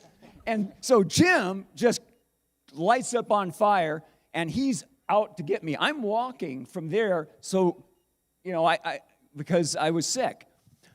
We get to the trail before 49, and I'm feeling better now. I'm running up the hill. Things are staying in, and things are great. But Jim is just motoring, and nobody. I think still to this day, nobody's done as fast. 56-minute split from Highway 49 to the finish. Fast forwarding, he passes you in the streets of Auburn. You guys finish 31 seconds apart. Still the closest margin between M1 and 2 in race history. We've been saying all week, we really hope that record is finally broken again, maybe this year, but sometime in the future. That finish, that was the best thing, demanded the most of me, and it was good for the sport. I love it. And you guys, go ahead. Yeah, I was going to say, just a number because I looked at these splits on this, Chris. It was a great race. Yeah. After Jim got lost, he got to Duncan Canyon 40 minutes behind like 7 guys. There's 7 people ahead of him, so or whatever place you were in, right? But there's a whole raft of people. And by devil's thumb, the guy's in the lead again. So you can imagine what that split was, right? You're running down 15 or 20 pretty good guys, such that by the time he gets to devil's thumb, he's in first place again. Go look at that. Talk about crazy splits. That was nuts. Unbelievable. And I recall that you guys did a long-form storytelling of this 1983. We don't have enough time to really go deep on it, but probably just search the Battle of the Gyms on YouTube, and Twietmeyer was the one who moderated that. That's another great thing in the ultra running archive. Scotty, we were just talking about, you said that you've applied 42 years in a row. Obviously, you have 20 finishes here, but there's so many ways to enjoy Western States. This weekend, you're going to be sort of crewing and pacing a friend. That individual is going to have an archive of advice and experience with... Actually, he already has it. He's been calling me every other day, picking my brain. I said, enough is enough. Well, just talk about enjoying, you're a 20-time finisher, but also just being here and enjoying it, from the other side, because most of the people here are doing just that. It's such an event with so much energy and camaraderie, and being a part of it, whether it be pacing or volunteering at aid stations or even just at the finish line cheering on the winners when they come on the track. It's just very, very special. For me, I've come back every year that I wasn't running just to witness and help out because it just means that much to me. I think one of the things that I will always take with me are the people in the sport, the people in this. We have a special family or community here of people who have accomplished or are attempting to accomplish some great things. And that's what defines the event and the sport and the race. And the leadership over the years, the race directors, the board of directors, all of the people who have made this event so special, probably the premier event in the world now, along with UTMB, of course, but it is what defines this race and will continue to define it. So anyway, that's my 2 cents. Thank you, Scotty. Ellie, I would be irresponsible not to ask you about 2012 also. you came back after your victory in 2011, shattered the course record. That was my first year running as well, so thank you for the inspiration. I narrowly beat you that year, but anyway, 2012, you shattered the course record, and then last year, Courtney Dauwalter came, reset your mark after 11 years where nobody had even been close. Talk about your memories from 2012 and what it was like to pass that baton to this generation's great. Yeah, so I think 2012, I obviously, I wasn't exuding confidence, but I was like, hey, I did kind of all right last year. I managed to win, and it was a decent time, even when I ran in 2011. So yeah, I think coming in with the confidence of experience, and I can run 100 miles. That's nice, if you're trying to get. I always say I didn't particularly chase that course record on race day. I knew it was obviously Anne Trayson with her 14 wins, who had the course record before I did. And I knew that 2011, I wasn't a million miles behind what hers was, and I was like, I didn't have a great race, but then we'd run a snow route, which is meant to be faster. So it was like, okay, maybe it's in range. And again, like everybody says, Western States is how much snow is there, how hard is it, or, and just how is your day going to go. But it definitely, it was in the realm of like, that's possible. But I did what I always did. You probably don't know them, Dylan, but you're more likely to know what my splits were than I did, because I had the most, and I still don't know what they are. So I had the best crew chief, who is somebody that's like, you get cell reception on that part of the course, but if you go 20 meters later, there's not cell reception there, and this kind of stuff. So so I didn't have to say to my crew, I think I'll be here then, or I'll be there then. I would just know I would roll in and they would be there. I always was somebody who tended to start not on purpose, but just a slower starter, like kind of a bit conservatively. He's unfortunately not at the race this year, but it was a good gauge. If you saw Ian Sharman ahead and he was hiking up Emigrant Pass, you'd go, I'm not actually planning to come in the men's top 10, and Ian is, so I think I'll do some hiking. So I would go, but I honestly, I ran to effort. And it's a race that I always say, regardless of where somebody is in the pack, I have not run anything like the number of ultras that anyone else on this panel has. But I have run a fair number, and I have had one race where somebody said, so what would you improve? And I said, nothing. I went for a run, people gave me snacks, felt kind of fine, ran a bit more, they gave me something to drink, got towards the finish. I do remember at the finish, and obviously being Canadian, me and my pacer had our watches in kilometers, and I was a very annoying person to race against because mine would beep every kilometer because I liked that. And I wouldn't listen to it, but I remember being with my pacer, and it was dark because I did still need a headlamp, but my watch would beep.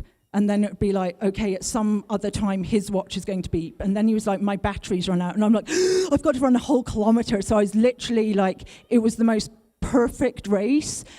And yet I was still working very hard at the end, but I had that ability to work that hard. But it was like, when's the next half kilometer? When's this? And yeah, I mean, I do remember I did not look at my watch. I remember looking at my watch. It was rafts that year going over the Rocky Chucky River crossing at what's that, mile 75 or so, kilometer 125. And I glanced at it and I thought, I think that's a bit faster than last year. All right, okay, let's have some chips, which was my typical snack in the river crossing. And I remember being at one point on the trail, and I wanted to say to my pacer, it was dark when I was here this year, and it wasn't. But by that point, I was like, I don't have chit-chat in me. And yeah, so I didn't look at my watch between the river crossing and Roby Point. So it was only once I got to Roby Point. So yeah, so I think that running to effort, and like I said, I hope anyone, however many ultras you run, you can have one where you're just like, that was just perfect. So relatable, yeah. There's about one in my career. Yeah, no, I mean, because still waiting. Because you always think there'll be something. I should have done this. I should have done that. And afterwards, I thought, well, even if I do come back, I don't think I'm going to run any better than that because I don't know where. So yeah, no, I mean, it was obviously wonderful to have the course record. If you're going to get a course record smashed, Courtney Dauwalter's not a bad person to have it smashed by. I think there is no shame in that. I hope in a way like I managed to set the bar, like, you know, Anne Trayson set the bar for so many of us women. I did always run for myself, but if people were inspired by that, and then, somebody with Courtney's accolades, it was like, it's not when, you know, it's not if, it's when is she going to get it. And I mean, we say it every time. Anne Trayson's record was unbreakable. Some people said my record was unbreakable, but surely Courtney's is. I don't know. Right. That's just, it's super impressive. Dylan, could I add something too about Please. women?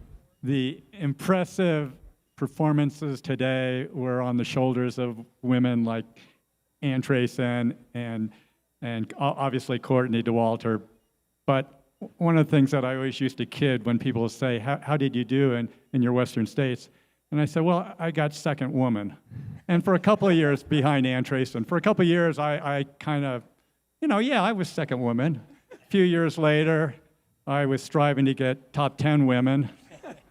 And in today's terms, I wouldn't even be in the top 100 women. But the evolution of women and the abilities and the commitment and the training and what women are accomplishing today is very impressive. And a lot of that are on your shoulders, and others for sure. So. Well said, Scotty. And I was just going to say, like in a lot of ways, Tim Twietmeyer's success came on the shoulders of Jim King, and a lot of, Timothy Olsen, Jeff Froese, Jim Walmsley's successes have come sort of sequentially after that.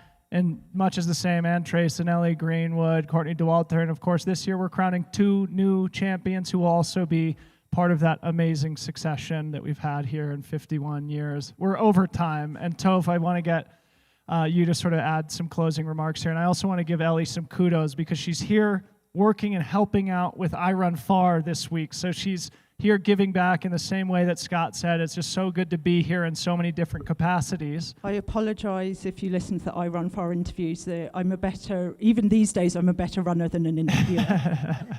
Can't wait to catch up on those on Friday.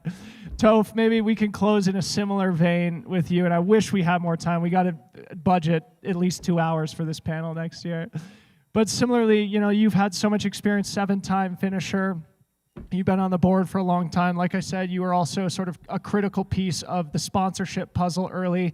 For those of us who serve on the board, we know that you do so much in so many aspects to keep this race operational. So maybe just say a few words about, those different touch points that you've had with the race over the course of years and how each one of them is special. Well, I guess I would say, this race, what makes it so amazing is it is a race by the community for the community. And I've had the opportunity to work inside it from every angle. I've been a sponsor and a partner of the event since 1998.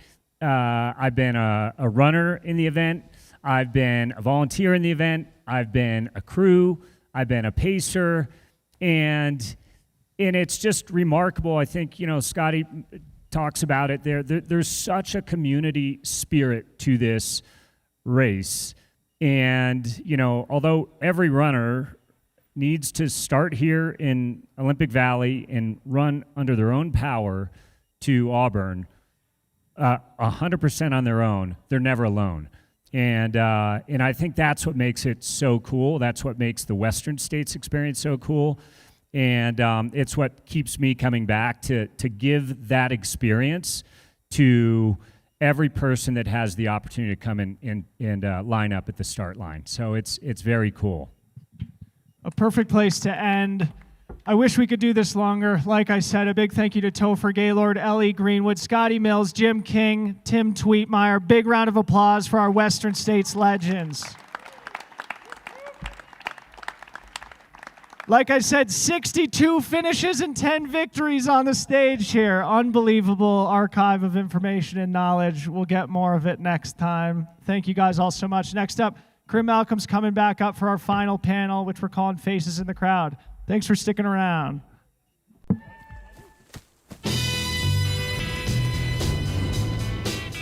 up the strings and let them bring me to you. You know I'm standing at the station.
Okay, welcome back to our final panel of the morning session. There are so many other things going on, so many more things going on all afternoon. I know that we're kind of double dipping. We've got to get you guys in and out of here so you can go on to some more activities this afternoon.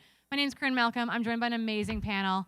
I've got Carolina, Jocelyn, Kelly, and Tim joining me for what we're calling the Faces in the Crowd, Faces in the Field panel, which basically means we can do whatever we want, I'm pretty sure. But the idea here is that we all come from different communities and we've all made journeys to Western states, and I really want to share, our community lens that is trail running and what that means to be here and what that will mean going home after this experience as well. Tim, I'm going to start with you because you're actually not technically in the race unless something happens dramatically in the next 24 hours. So, Tim, you were drawn what number on the wait list? Lucky number 68. Where are you currently on the wait list? Number 28. So I moved up 40. That's pretty good. So Tim is here. He's not going to start, but we're going to put him to use, I think, on Saturday. Tim, tell us a little bit about your personal Western States journey and really more your journey to trail running. Well, Western States has kind of been in my blood for quite a while. I first learned about it in middle school, growing up in Rockland, just a suburb of Auburn, essentially. They're the neighbor. And my coaches in high school had run the race, so that was my introduction. And just as I got into the sport, realized that I kind of underappreciated how amazing this race was, because it was like our home race, our backyard race, and I had these goggles that I wanted to go travel the world and see other things. And it wasn't until after several years of that coming home, realizing how real special this event is, and I really appreciate what they're attempting to do of modernizing and taking steps forward to hopefully welcome more and more people into the Western States community. And it's a continual challenge, and there's a lot of ground to be covered, but I'm excited to kind of be witness of what's going on with that. Awesome, and we're excited to have you involved in any way, shape, or form this weekend, mostly as my co-host, my co-host, I guess, assistant to the regional. We've been talking almost too much this week. I know, agreed. Moving on to Kelly, sponsored by Tim Tam today, it would appear. Thank you for bringing those. Our Aussie brought us some snacks so we can make it through today. Your journey to Western States is actually kind of an interesting roller coaster. Originally supposed to be an Ultra Trail World Tour candidate. Yes. Some years out. And I very specifically remember halfway through the race saying to my husband, I think it's time to have a baby. I'm like, I needed a rest. I'd been competing for a long time without a break. And so we sort of waited until the Western States Lottery, and I missed out. So we're like, okay, it's go time. And then I got given the entry through the Ultra Trail World Tour. And so my mindset shifted again. I was straight back into training mode. I'm like, yep, this is my year. And then 2 weeks later, I found out I was pregnant. So it was a roller coaster. And so, by that point, I told all of my friends and family that I was running Western States. So I had to, as we do, we tend to keep these things quiet and kept pretending that that's what was going to be happening. And then COVID hit. And the race did not go ahead anyway, and I deferred for pregnancy. And it was an interesting few years with the pandemic. And then I fell pregnant again and had my second baby. 4 years later, I am finally here. Yeah, we're excited that you're finally here at Western States with us. Woohoo! Yeah, I'm gonna kind of keep bouncing around. I really want to talk to you about where we've come into trail running. I know, Kelly, can you talk a little bit first, I guess, about how you found trail running? I guess for me, I started running quite late it was probably early 20s. I always played team sports as a kid. And one day my cousin asked me to do a road run for the kids, which is quite famous in Melbourne in Australia. And it was, I think, 14 or 15 Ks, and I never knew that I could actually run that distance, but I loved it.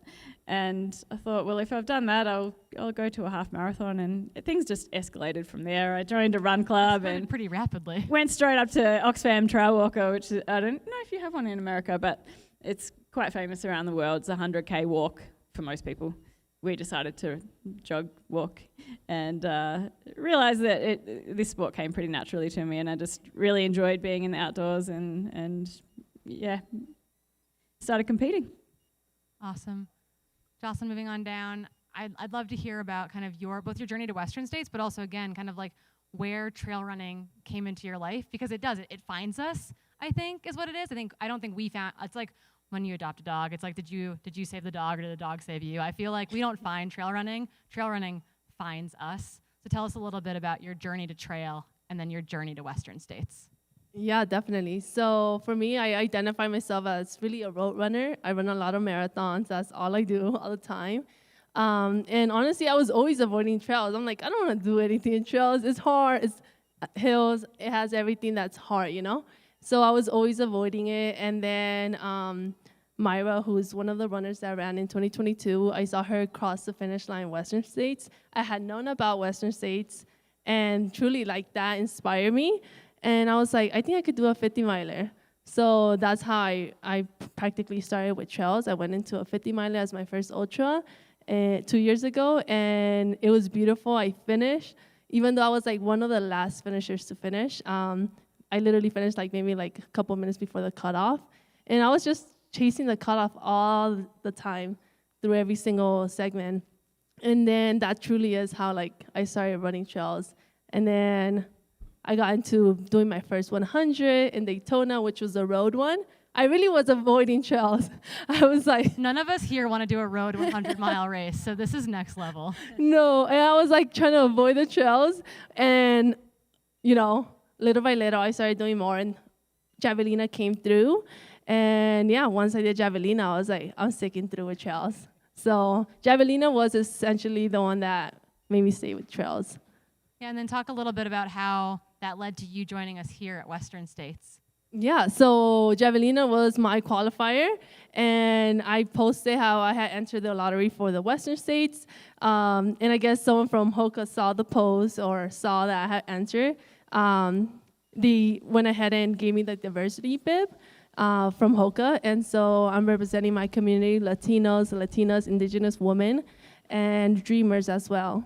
Mm-hmm. And you actually, speaking of your love for marathoning, before I forget this fact, you actually hold a record involving both your community and marathoning. What is that record? Yeah, youngest woman to run 100 marathons and youngest Latina. Yeah. So impressive. I have run 0 road marathons on the record.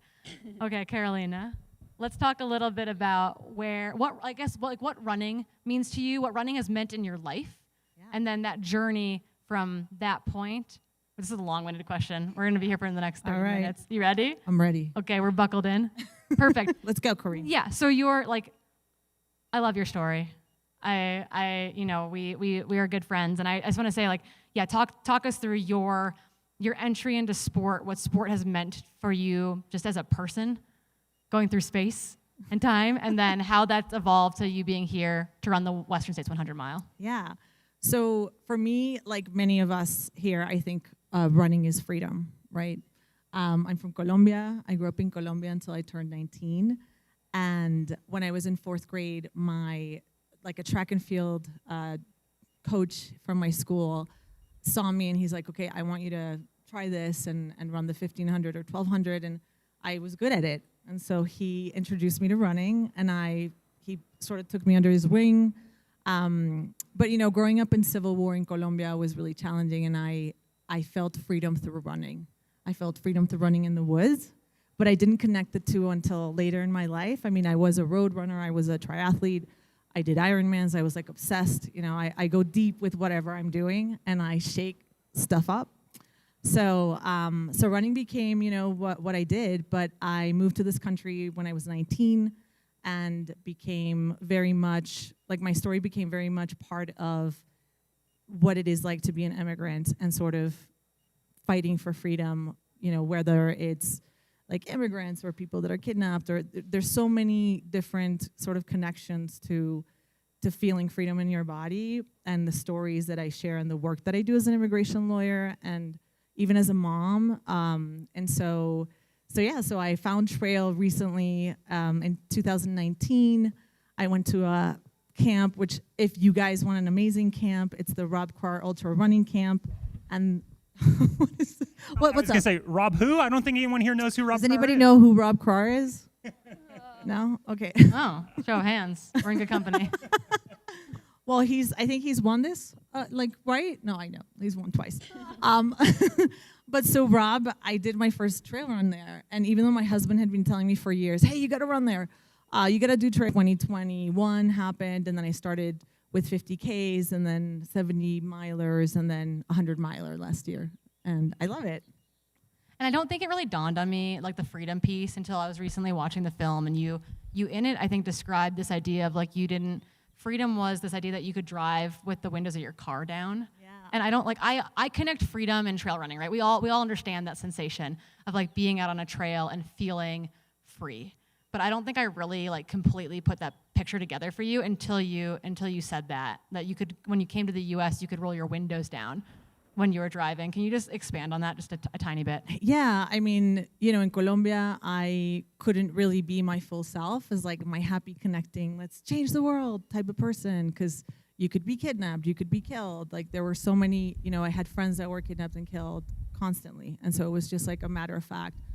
And so moving to this country and being able to feel freedom and be able, I think it's literally the anchor of why I do so much, right? And why I feel so responsible in building change in spaces where my people are not in, and where change has to happen because of the systemic oppression that we are all subjected to. And, it doesn't mean that people are not, I feel like there's this sense of, you must change this. And I feel like you have to approach it with a little bit of grace and a little bit of joy in some degree. Yes, systems of oppression are horrendous, but we can do something about it. And I think it's been really cool to have an amazing sponsor in Hoka, where they have really heard me and have really seen me for who I am.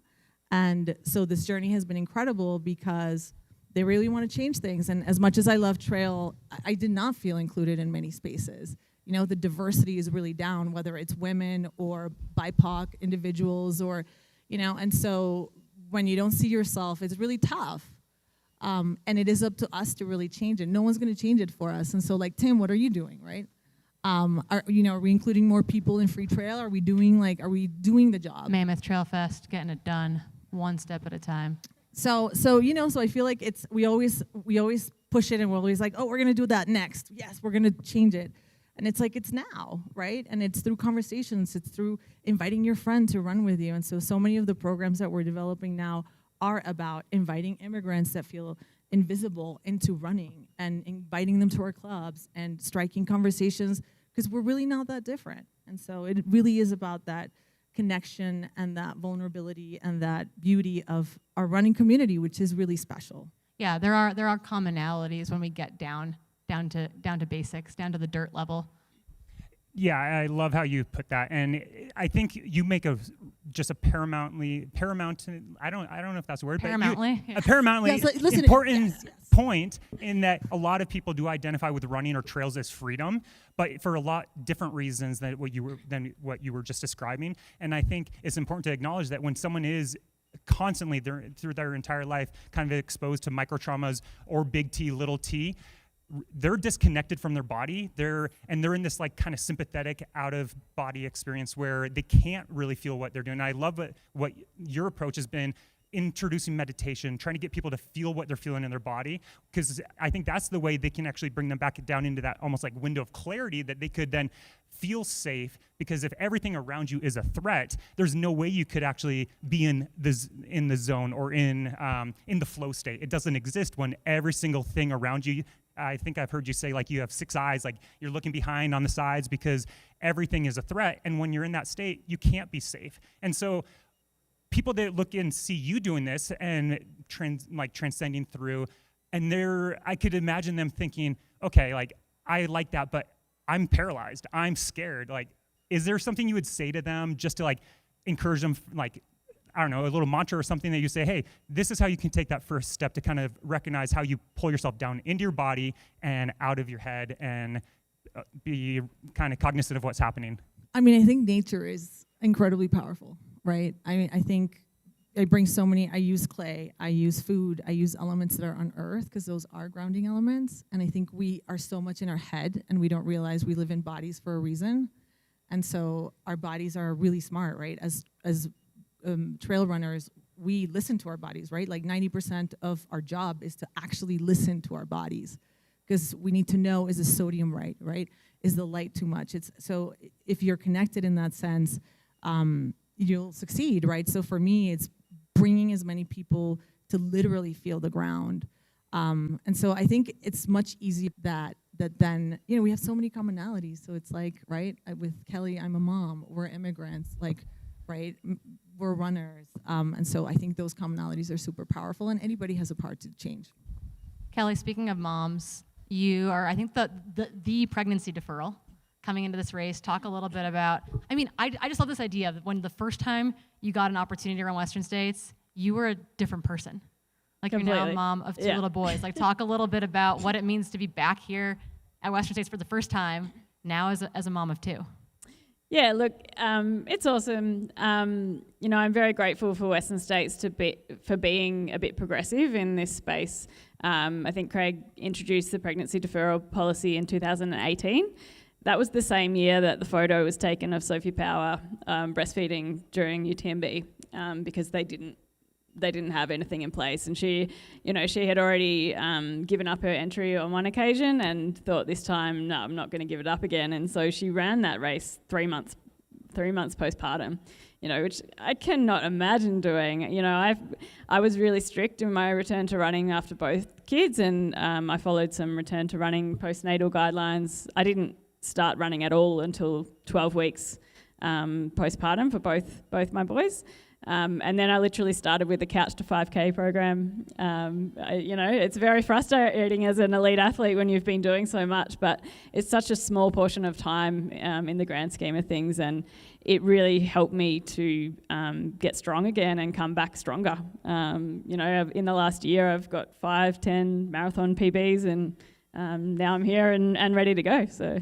Yeah. I think that's what's really cool about that, is that highlights, Kelly, you represent the elite field here as well, right? And I think that those are common experiences, though, that I don't know that we see in the men's field experience, right? Like what you are going through as an elite female athlete is not dissimilar from what the rest of the women, the rest of the moms are going through, trying to get back to this race, trying to get back to running at all. Yeah, it's really hard, and everyone recovers differently, Early on, lots of races, once they started introducing a deferral policy, it was for 1 year.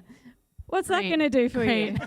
Then you still need to get a qualifier. You still need to do, actually build up to be able to run the race. So that means nothing. So, I was having a look through the Western States guidelines, and there's no time limit on this for this race. Like you can come back whenever you want, which I think is so awesome. And I belong to the Women's Equality Group on the Pro Trail Runners Association, and those girls have been so awesome in developing these things, and they've just created a pregnancy deferral policy for UTMB as a whole for 5 years, which I think is really good. So congrats to them for pushing it as well.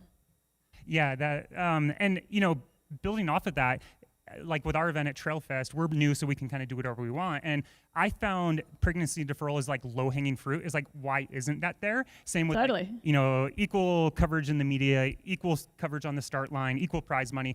But one thing that we also thought was low-hanging fruit was childcare. And we put out a survey to our runners after the year 2, and we said, hey, or actually for registration, if we had childcare, who would be interested? And nearly 200 people responded yes. And I was like, no brainer, let's do it. And then I started looking into it. And childcare is a little more tricky than let's hire some high school kids to babysit. And so we have a little working group in Trailfest working on this. Katie Asmith is one of them, the PTRA. Yeah. But it's a big challenge, and I didn't appreciate that. Do you have any thoughts on a path forward for that, or if it was offered, would we see more women in ultra? Yeah, look, I think there's lots of complications with that, but that is an idea that I came up with, and I've been trying to spruce in Australia to all our race directors, because as a family, I met my husband at Ultra Trail Australia years ago. We both like to train and do these and race, and you come to an event like this and you can't. Rachel and Tyler are both going to be running. That's pretty awesome. They have a big support system for you. But when we travel and do all this, it's really hard. So any opportunity to be able to race together is really nice, and childcare is a primary way to do that.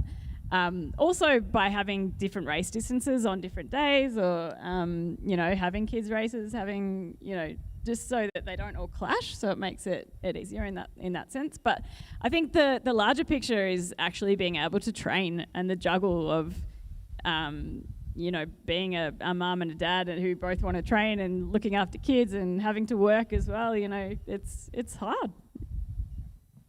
Yeah, I think speaking of like low-hanging fruit, I think it's this idea that I've come to this conclusion. I asked on a panel last week, what's your pie in the sky dream? Like these individuals were working on an advisory panel for Broken Arrow. So what's your pie in the sky dream if you said, hey, I want this for this race? And they were all super practical suggestions. I was like, okay, cool. These are not like big ideas. We're not asking for that much. And we came to the conclusion that we're not going above and beyond. We are like trying to set like what should be considered like the norm, the standard.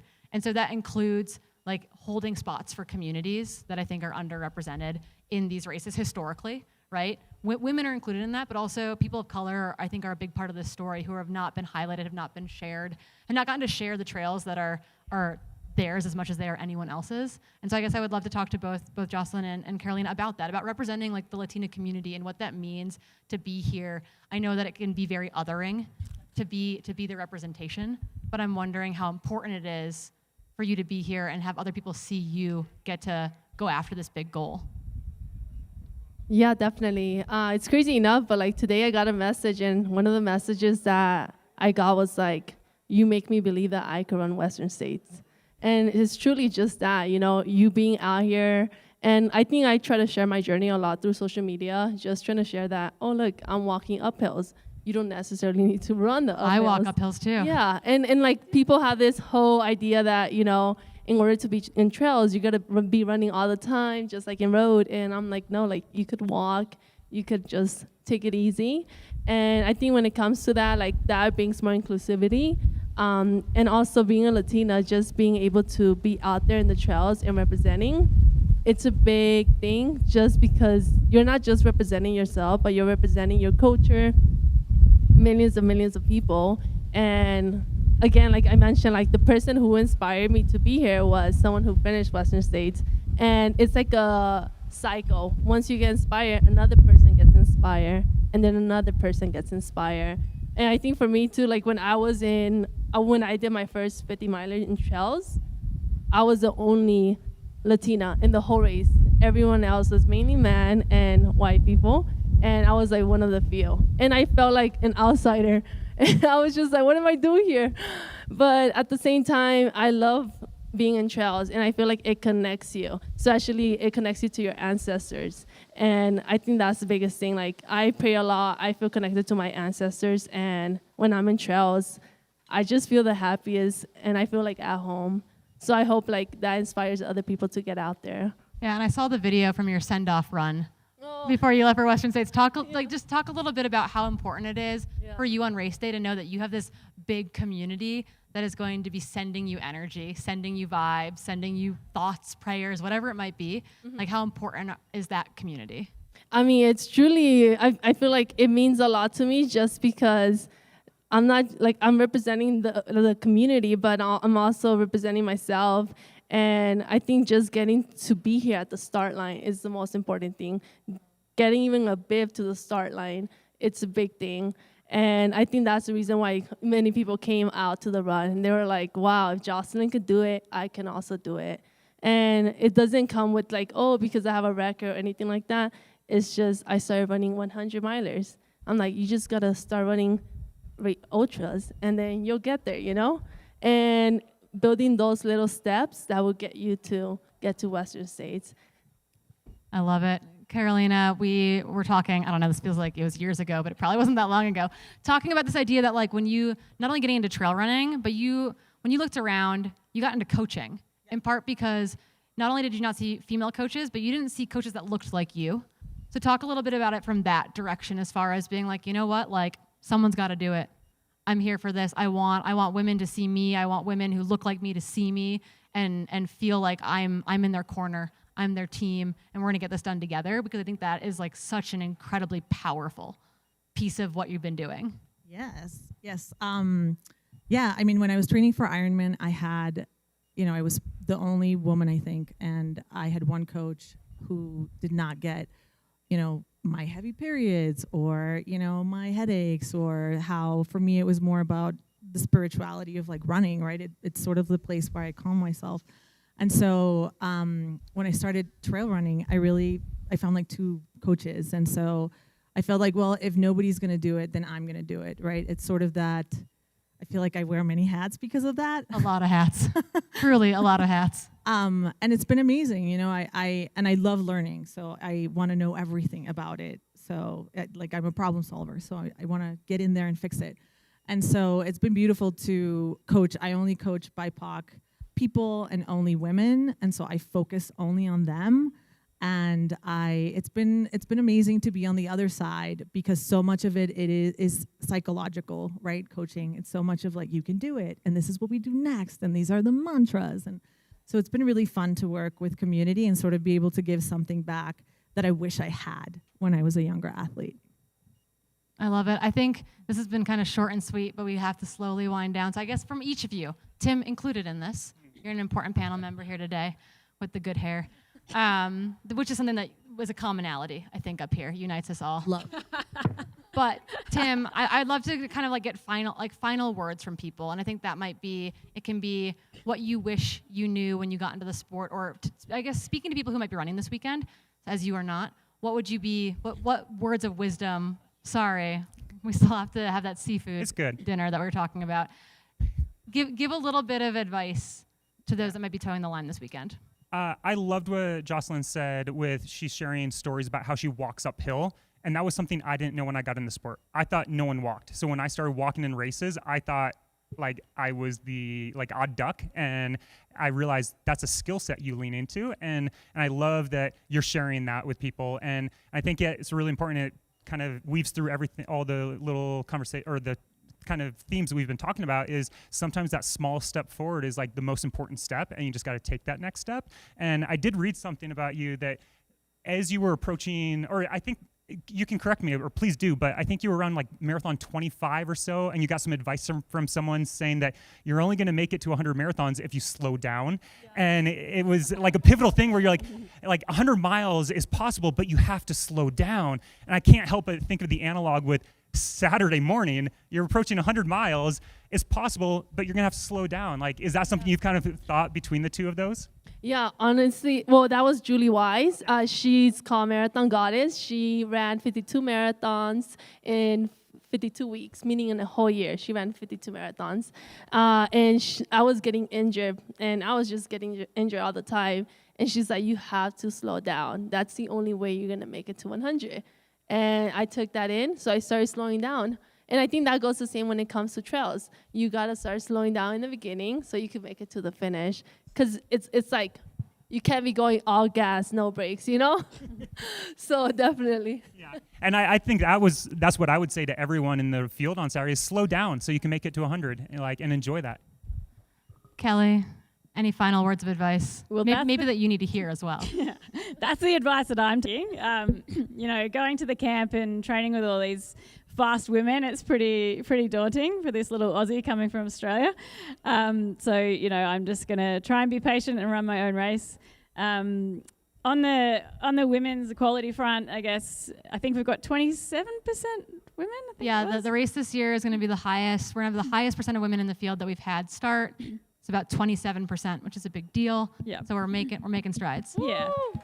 Yes. But it's still really small. So we've got a really long way to go. And I guess I just want to say to everyone out there, there's ways that we can keep increasing women being involved in this sport, and it's creating safe spaces for women to train and partners being supportive and getting their partners out the door. Looking after the kids, finding friends, offering to help out.